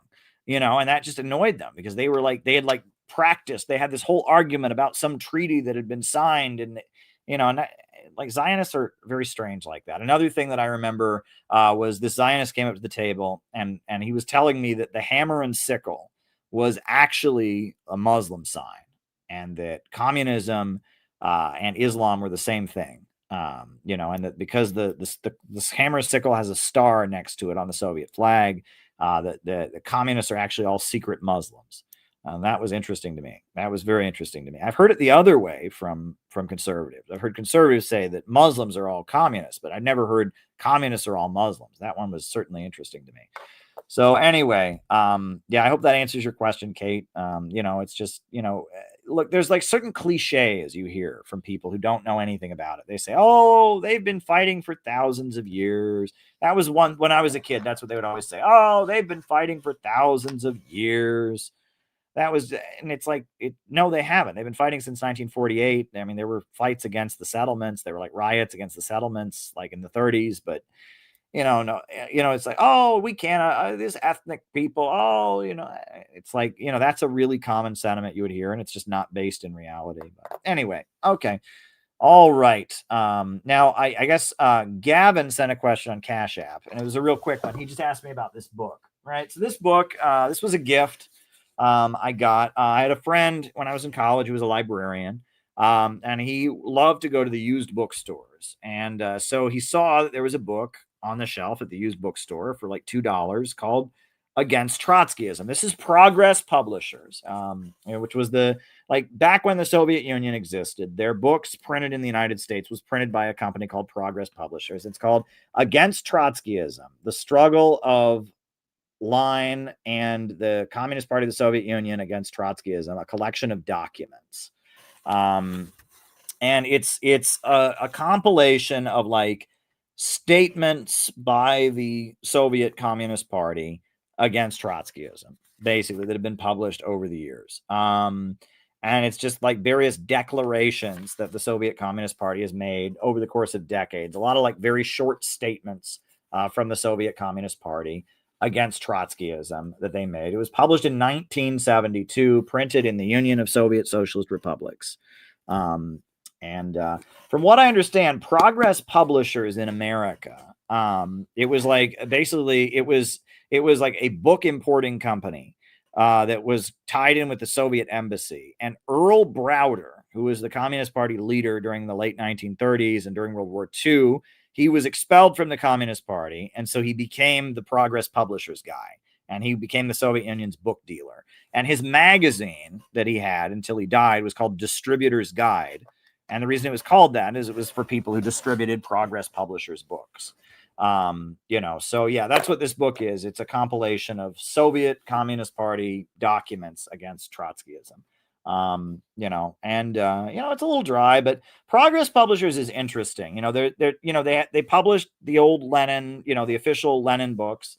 They also, Progress Publishers, there's a couple like Soviet textbooks on ideology that are very interesting. They have a book called Petty Bourgeois Revisionism, and it starts out with, anarchism, and then the next chapter is Trotskyism, the next chapter is Maoism. It's very interesting, and that that's pretty interesting. They have books on like the history of World War II and books on dialectical materialism and stuff. And a lot of them are uploaded to the internet as PDFs. A lot of these old Soviet textbooks. I make people mad, but I'll just be honest. If you're interested in studying Marxism, get a textbook first. All right. You're not supposed to say that. You're supposed to say, oh, just dig into the classics, go read Lenin. No. I would say read, especially the William Z. Foster, the history of the three internationals, the history of the Communist Party. Read a textbook first and then read the classics, because most of the classic Marxist texts are written in the polemical style. They're arguments against somebody. If you don't know the context of the argument, it doesn't make any sense. And I know people who've been doing communist stuff for years. They don't know what the Second International is. They don't know what the First International is. And it wasn't really, I really started to really understand this stuff when I read History of the Three Internationals by William Z. Foster. And then I understood the books I'd been reading. A lot of people just open a Lenin book and they're like, who is Kautsky? Who is Bernstein? Like,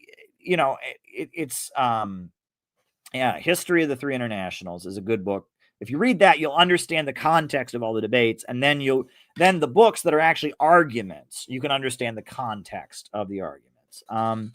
That's one thing. The other thing is there's a really important book that Lenin wrote. It's called What Is to Be Done. Read that book backwards. Read that book backwards. That is my advice to you. And people say that's crazy. Why would you read it backwards? Because the book is written, it's about a very specific argument about freedom of criticism. And then it expands into a bigger argument. And then and then the final chapter of the book is the entire history of Russian Marxism. And so if you read it backwards, you will understand it more, right? It was written for a very specific audience at a very specific time. And if you're reading it over 100 years later, you don't understand it. So read the last chapter first, and you'll learn the whole history. And then it gets a little more specific, and then it gets a little more specific, and then finally at the end, you understand the argument about freedom of criticism. What is to be done is the book that Lenin wrote, arguing that they needed to build a new type of political organization. It's where the concept of agitation and propaganda comes from. It's where the concept of democratic centralism comes from. It's actually a very important text. It's a very important text, but it's very, very hard to read. I've got it up here. What is to be done? It's very, very difficult to read because it's full of references to old Russian newspapers, and you have to kind of sift through it. It's not an easy text to read, right? You have to kind of sift through it and get through it. And, I also, it's probably, one of the most important political texts, especially if you're trying to build a real organization. It's an important political text, but it shouldn't be treated as religion, right? There's a lot of people who think they can just open this up and do it and everything will be fine. And it's like, if that was the case, somebody would have done that by now, right? That it is a little bit, it refers to what they were doing in that time, at a time where like 60% of the population was illiterate in a semi-feudal country, how they could build a conspiratorial revolutionary organization of people who gave the whole of their lives as professional revolutionaries to, engage in agitation and propaganda and set the road to seize power. And that's what it's about. And it's quite hard to sift through because there's a lot of quotations and stuff. But if you actually read it, it's a really important text. But I recommend reading the chapters in backwards order. That is my advice. Take it or leave it. That's what I've always told people about what is to be done. And when I did that, I got a lot more out of it when I did that. The other thing that people don't know is apparently the title was a joke. There was a science fiction novel that was very popular in Russia by the same name. So there you go. Another thing I would recommend is that for every big book that Lenin wrote, there's like a 10-page essay that summarizes it. And for this book, if you want to read the condensed version, it just kind of tells you everything. Go read Where to Begin, which is an essay that he wrote, basically summarizing the whole book. It was just like, for people who didn't have time to read the big book, he wrote this essay called Where to Begin. Go read Where to Begin. So yeah, no, when I first came to New York City, one of my ideological mentors gave me the advice. He said, on your way to work and your way home, at the time I was in a political group, and they used to have the complete works of Lenin. They had what they called a Lenin set of like all 47 volumes. He said, borrow one volume of Lenin and read it. And don't start with number one. Just start with a random volume. Just read Lenin on the way to work, read Lenin on the way home. And I used to do that every day. I would read random volumes of Lenin on the way to work and on the way home. And I used to do that. And, I'm not saying that that's like, it's not how you learn everything you need to know, but it was a good part of my political education. Where to Begin is the short, like condensed version of what is to be done. And yeah, that was one thing when I first moved to New York City. I was very much a hardline ML, and that was what I did. I would grab a random volume from Lenin's complete works, and I would read it on the way to work and read it on the way home. And I learned a lot, and there's a lot of like lost gems, I will say, in Lenin. For example, this essay he wrote called To the Rural Poor, right? It's a really good pamphlet that Lenin wrote to peasants, right? Peasants are the rural poor. And it's called To the Rural Poor, an explanation for the peasants of what the Social Democrats want. And it was actually written, it's basic stuff. Like, what do we as, Marxists, what do we want? And it's really good. And it's just a basic introductory text of like, they assumes these peasants don't know anything about communism or whatever. And here's what we believe. It's actually, I really enjoyed reading this obscure work that is rarely referenced. It's not considered one of Lenin's major works, but it's actually a very good piece, To the Rural Poor. And it talks about labor union struggles. It talks about redistribution of land. It's a good piece. And it's like, how do we address the peasantry? And that while Lenin wrote these kind of obscure theoretical texts, he also could write very plainly written agitational material, right? I mean, there's an essay Lenin wrote about the 1912 presidential election in the United States. And it's actually very good. That was the election where Eugene Debs got votes, got big votes. And he wrote this essay, The Significance and Results of the U.S. Presidential Election. And you read it, it's very plainly written. And he talks about the two major parties. He talks about the Bull Moose Party and the Socialist Party of Eugene Debs. And he gives very clear analysis. He knows it's good stuff, right? You want to talk about reading Lenin. I don't know why we're talking about this. I think I had a conversation with somebody recently about all of this.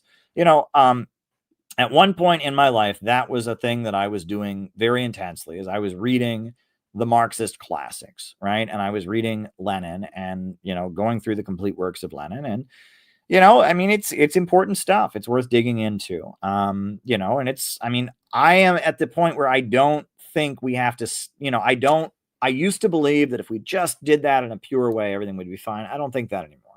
And I'm an innovationist. I've broken with dialectical materialism. We're building a new movement, but it's important to know stuff. Stalin's writing is very good. A lot of Stalin's work, like The Foundations of Leninism, is a very important book by Stalin. Those are lectures that he gave on the Leninist theory. And I think I have that up here too. The Foundations of Leninism, right? This is, after the Russian Revolution, all these people from all over the world are going to Russia to learn the Bolshevik ideology. And so they had this thing called the Lenin School in Moscow. And at the Lenin School, Stalin was one of the teachers. And he gave a series of lectures about what it is we believe, right? And, you can read, these are the lectures that he gave to people from all over the world. They had translators about what it is we believe, the historical roots of Lenin, the method, the theory, the dictatorship of the proletariat, the peasant question. And you read it and it's very, it's very clear. It's not, it's good stuff. I like all this. I actually will say, and again, a lot of people don't appreciate this. They get mad. If you really want to learn the history of the Russian Revolution and all that, read the official history of the Communist Party. Right? It's called Short Course, and it's online for free, but it's in print. You can buy it in print like this, Red Star Publishers, or buy it on, the Short Course, the history of the Communist Party of the Soviet Union, Short Course, right? It just lays out their entire history from the first time anybody in Russia ever read Marx up until 1936, when the Soviet Union,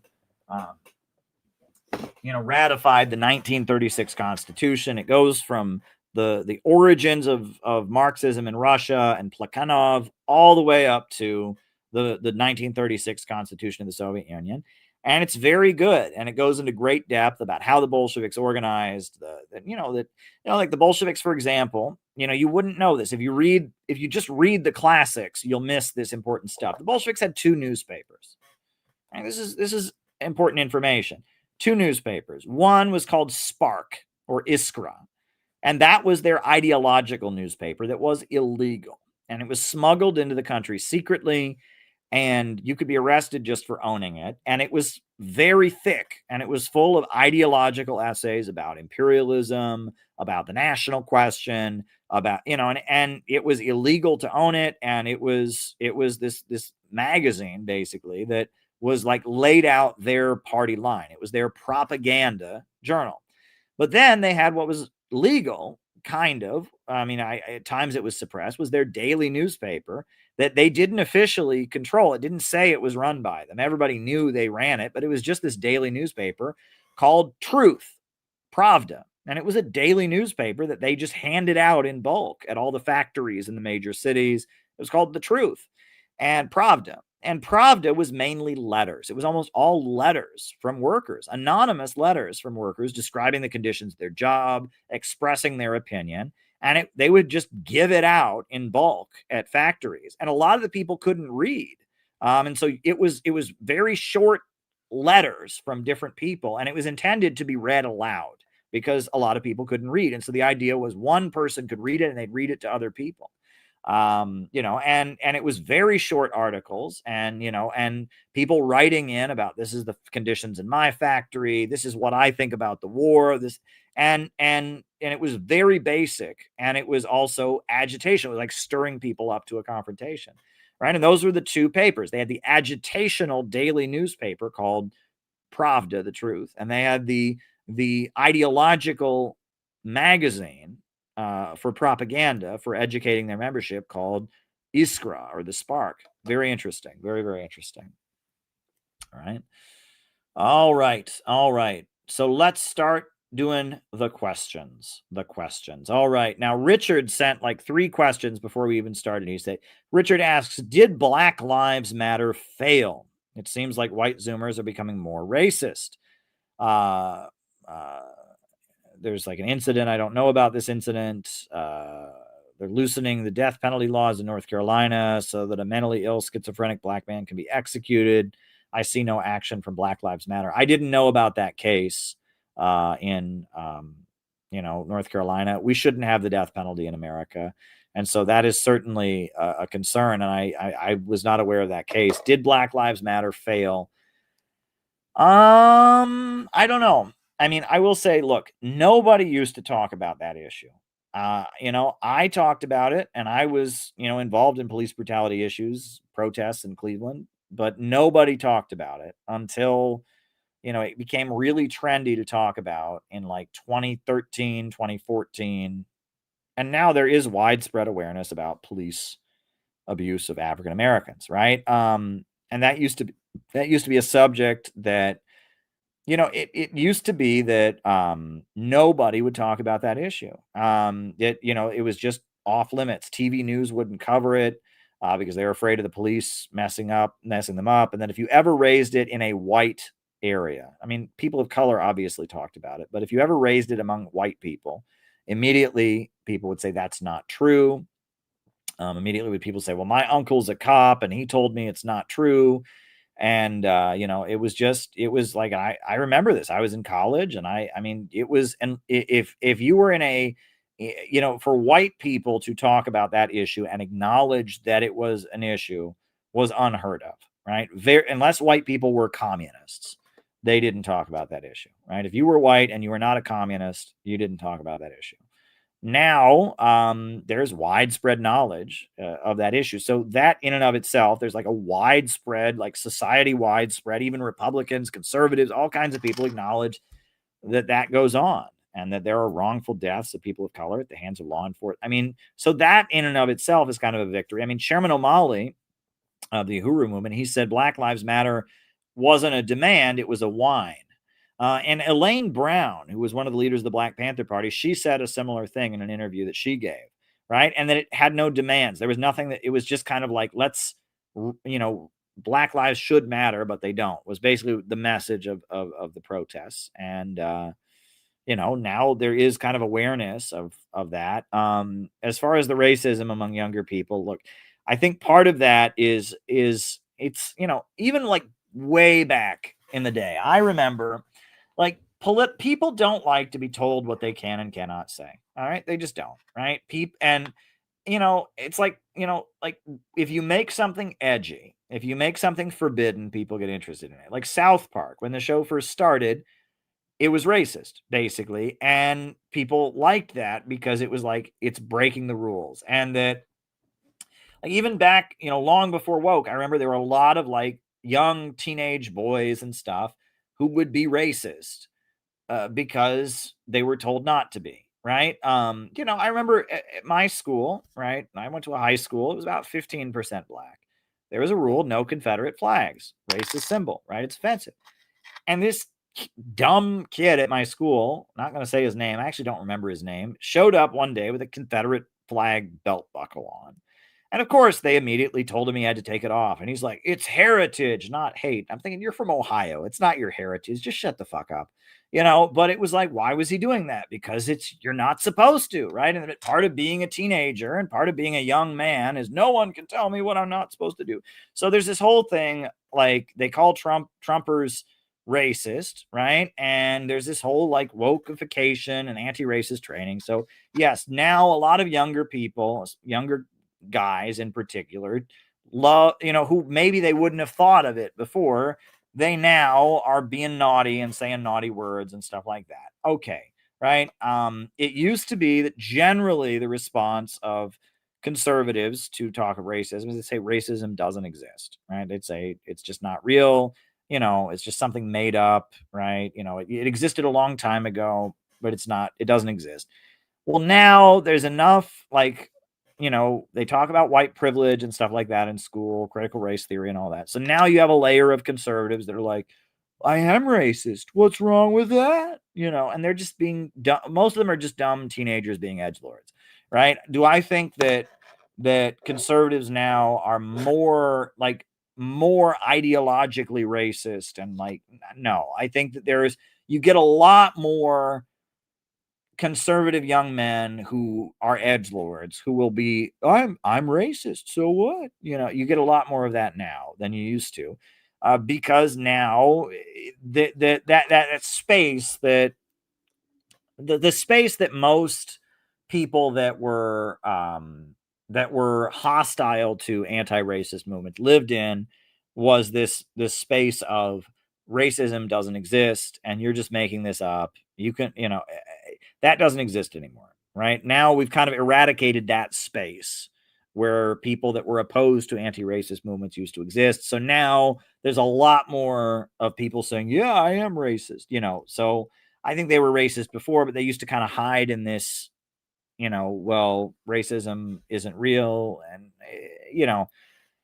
it is messy, I will say. The class line, like, whatever happened to the class line, right? Like, one thing that drives me crazy is I have spent my adult life, explaining to people that the Confederacy was bad for white people, right? The white people in the South, their wages were very small in comparison to the people of the North, and that the overturn of slavery was a victory for all workers in America, especially the black people that were in chains. They were the ones that were suffering the most, obviously, but all workers benefited, right? Karl Marx said, labor in white skin cannot be free when labor in black skin is in chains or is branded, I think is what he said. And what he was saying was, basically that slavery hurt all working people and overturning it was a victory for all working people. Now, nobody thinks that, right? Now we're told that slavery was good for all white people, which it was not. They should just feel really bad about it, right? And white racists believe that white racists have always believed slavery was good for them. And that's what Gone with the Wind and all that stuff is about, there's this whole propaganda campaign from the Democratic Party after the Civil War, this whole propaganda campaign that somehow slavery was good for white people. It was not, right? But it was propaganda. And now, like, that propaganda has become universal, right? And now, the message was slavery was good for white people. But the question is, do you feel guilty about it or are you happy about it? And like, that's not what W.E.B. Du Bois said. Read Black Reconstruction. He laid out that slavery was very bad for the majority of white workers, and that Reconstruction, land redistribution, public education, like the overturning of slavery was a victory for all working people. That class line is nowhere. You can't find that anywhere, right? You have woke people that say, yeah, slavery was good for white people and they should feel bad about it. And you have racists who say slavery was good for white people and they're happy about it. And it's just like, nobody is saying the class line. Whatever happened to the class line, right? No one's saying what August Willich and Karl Marx and Joseph Weydemeyer and, and what was being said by, Horace Greeley here in New York. And I mean, slavery was bad for the overwhelming majority of working people. That's nowhere in the debate now. Nobody says that. Go and read any communist book on the history of the United States. That's what they'll tell you. The overthrow of slavery was the second American Revolution. But anyway, we could talk about that all night. Next question, because we got a lot to answer here, but that's good. I like to answer questions. So there we go. Next question, also from Richard Unanimous. All right. Hold on. Where does the modern Christian conservative movement, Tucker and Marjorie, etc., come from? What do you agree with them on and disagree with them on?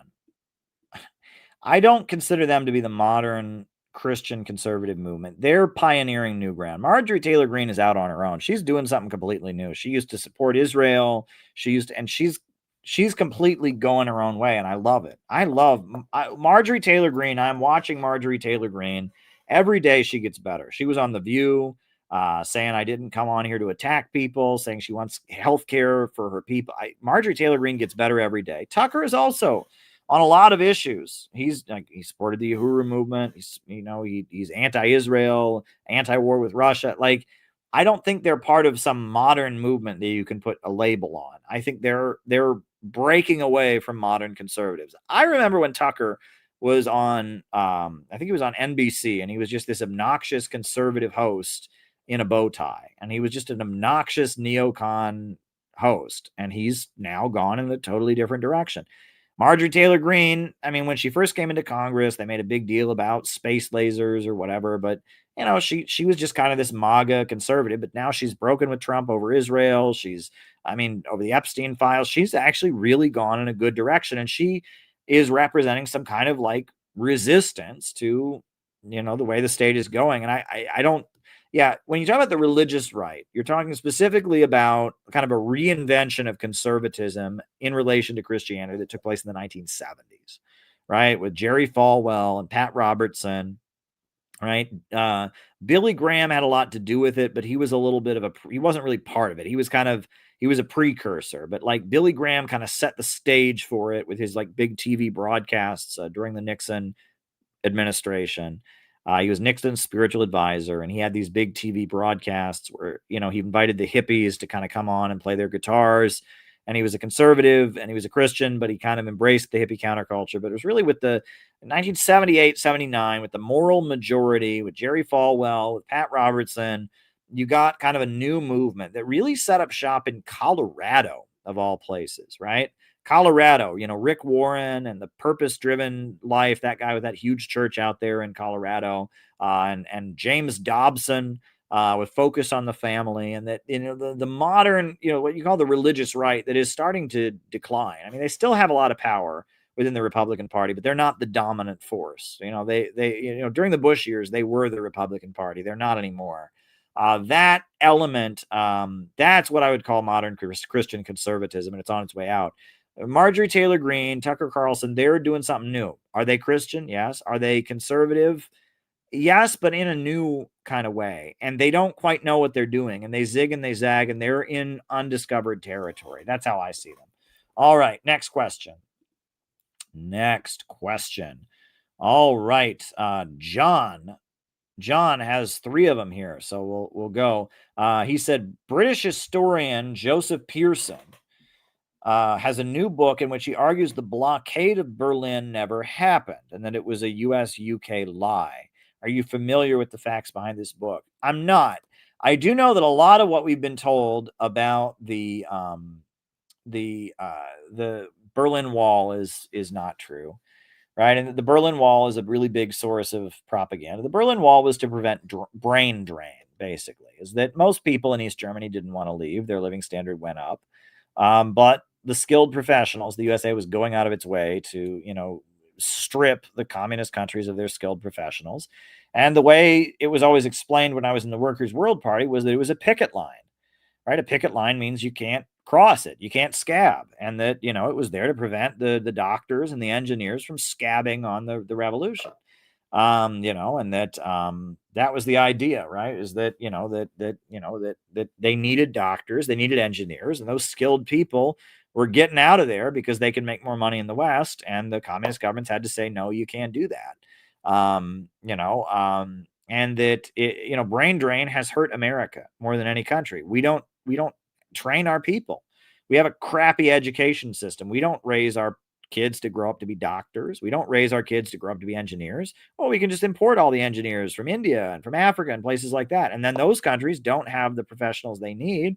And it's bad for the world. It's bad for America.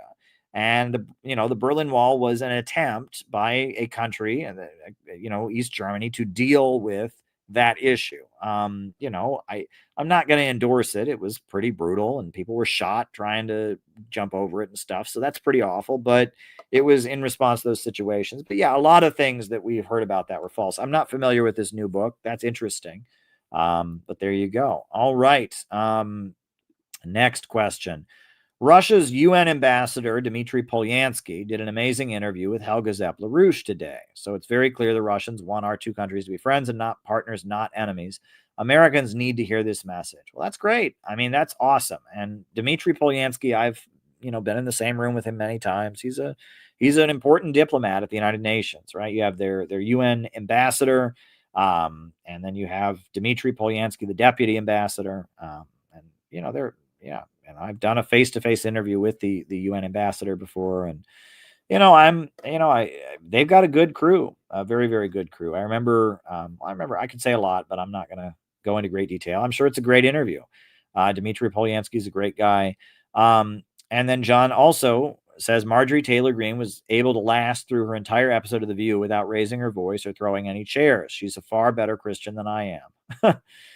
Well, again, I am more impressed with Marjorie Taylor Greene every day. She's not where I'm at, obviously, but I feel like she's possibly going there. I mean, maybe I'm not saying she'll end up joining CPI, but she's going in a good direction. And that's what I predicted. That's what my whole book, Marxism, MAGA, and the Coming Revolution. Like, if you really go up against the degrowth policies and the stripping away of our civil liberties and the low-wage police state, you're going to have to go in a direction of mobilizing the working class, right? If you oppose their wars, I mean, it's like this is, what's starting with Trump now is the beginning of a process that leads to genuine revolutionary movements emerging. That's what I argued with this book, right? I invented MAGA communism. I was just smart enough to never call it something as stupid as MAGA communism. I'm the only one who actually gave a coherent answer for it and could explain what it was, and I never called it that. But yeah, she's going in a good direction. Now, she's not where we're at yet, but maybe someday she will be. Now, David Fox asked, you want to comment on Trump now targeting Nigeria? So that whole thing is very weird, right? Nigeria is a Christian country. It's Christian and Muslim. It's about half Muslim, half Christian. And dividing the Christians and Muslims of Nigeria against each other has been a strategy. Nigeria is a very oil-rich country. The USA has a huge military presence there. And Obama beefed up the military presence. They did a campaign called Bring Back Our Girls. And it was basically it was about some teenage girls that gotten kidnapped by Boko Haram. And there is this group in Nigeria called Boko Haram that is ISIS in Africa. And they have areas they control, and they're Wahhabis, and they're ISIS terrorists, and they control a lot of areas. And the local government in a lot of regions is funding Boko Haram. And so it's like the government of Nigeria is at war with Boko Haram, but then the local government is funding them. There is a region of Nigeria that is Shia, and it's called Zaria. And the leader of it is Sheikh Ibrahim Zakzaki, and he was held illegally in military detention for many years.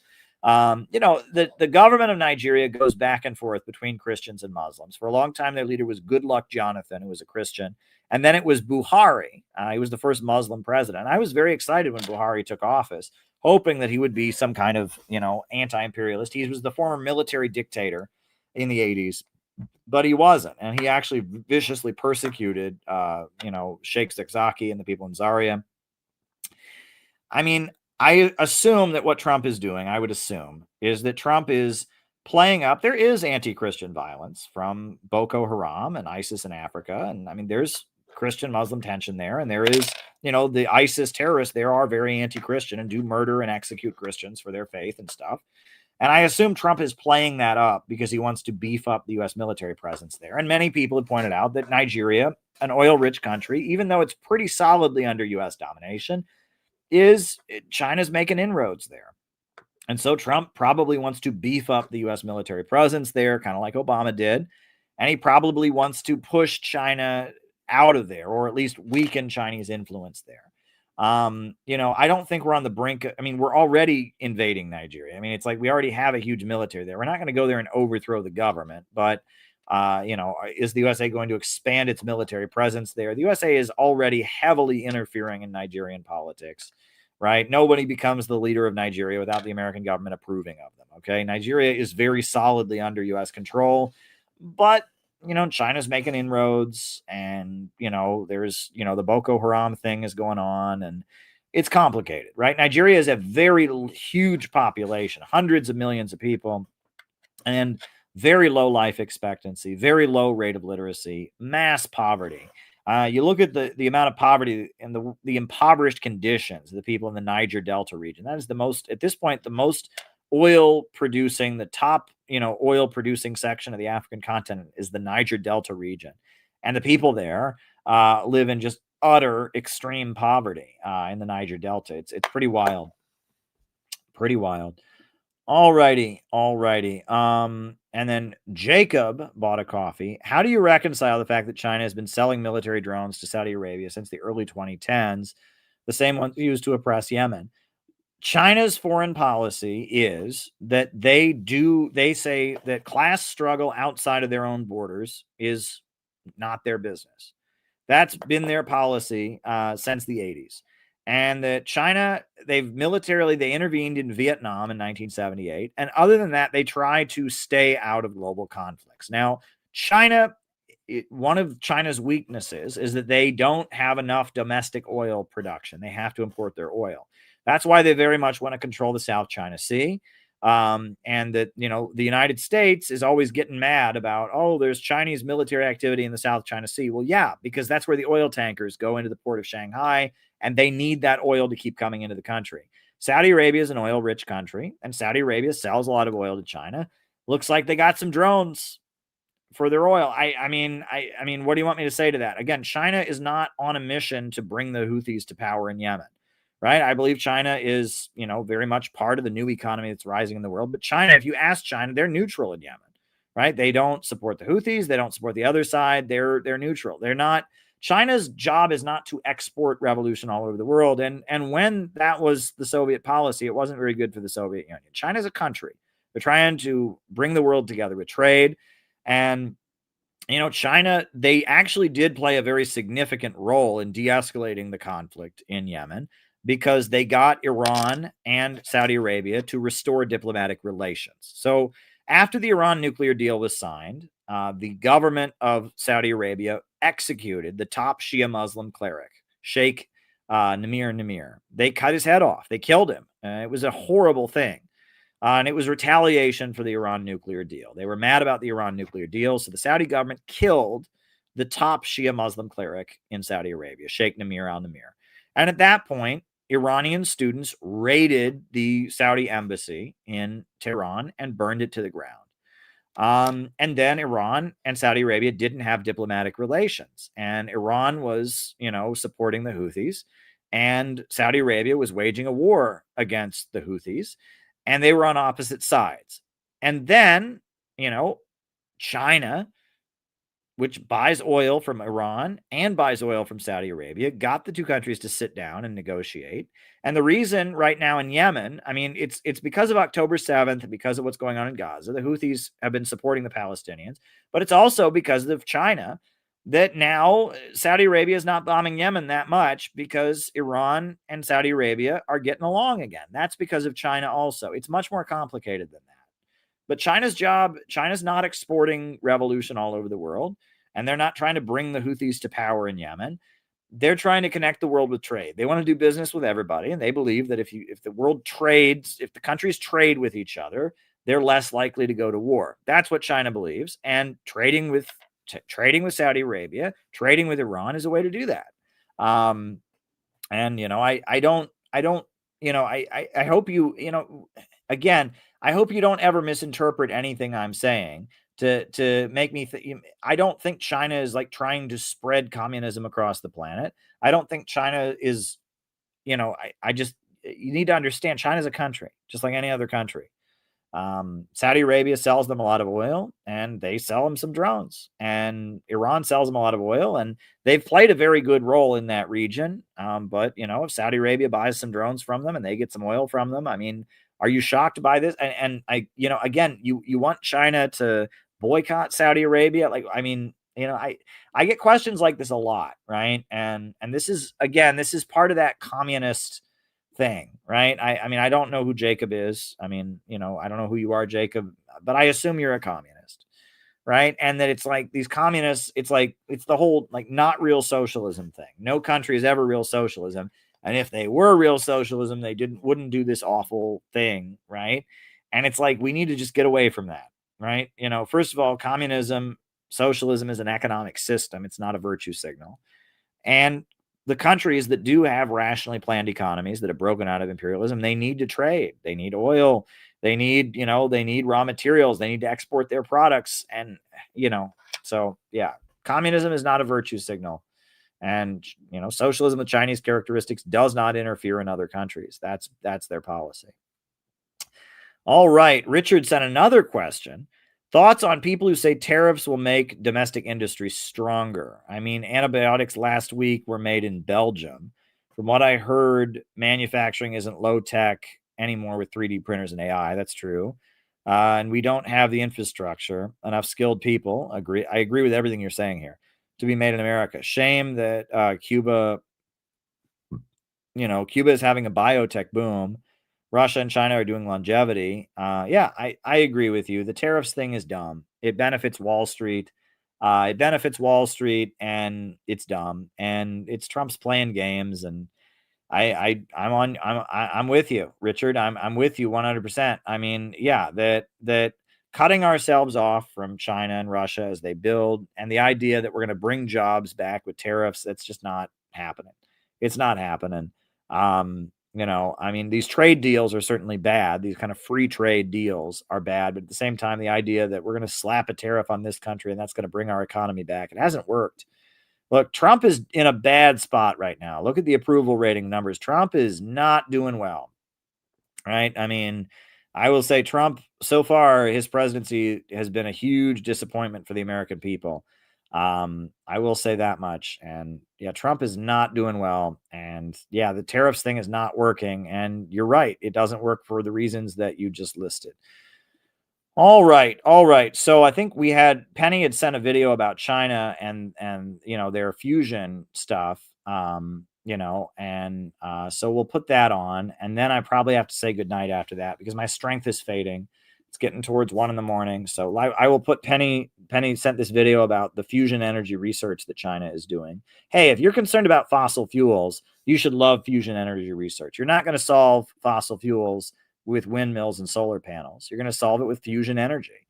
And what China does with fusion energy, their work is really, really amazing. It's really, really amazing. So I will put the video about China's fusion energy, how they're building super magnets for a fusion reactor. I'll put that on and I will answer any more questions that come in, but I'm fading here. So, a lot of good questions came in tonight. I do appreciate it. I mean, we're doing good stuff at this channel. This channel has a particular vibe that is very special. We focus on the positive. We focus on the movement that we are building together. We focus on, the anti-imperialist countries and what they achieve. There's something really special about this channel, and I really love it. Here we go.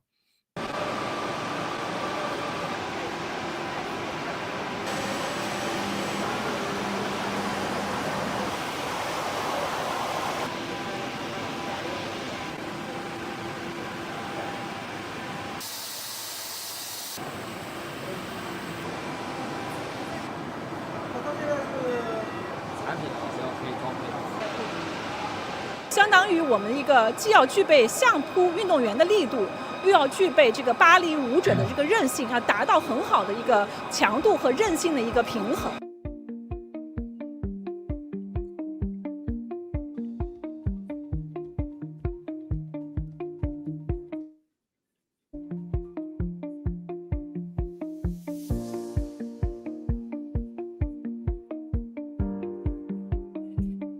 高温气冷堆呢，又被称为不会熔毁的反应堆也是国际公认的第4代核电技术也是我国具有完全自主知识产权的先进核能系统。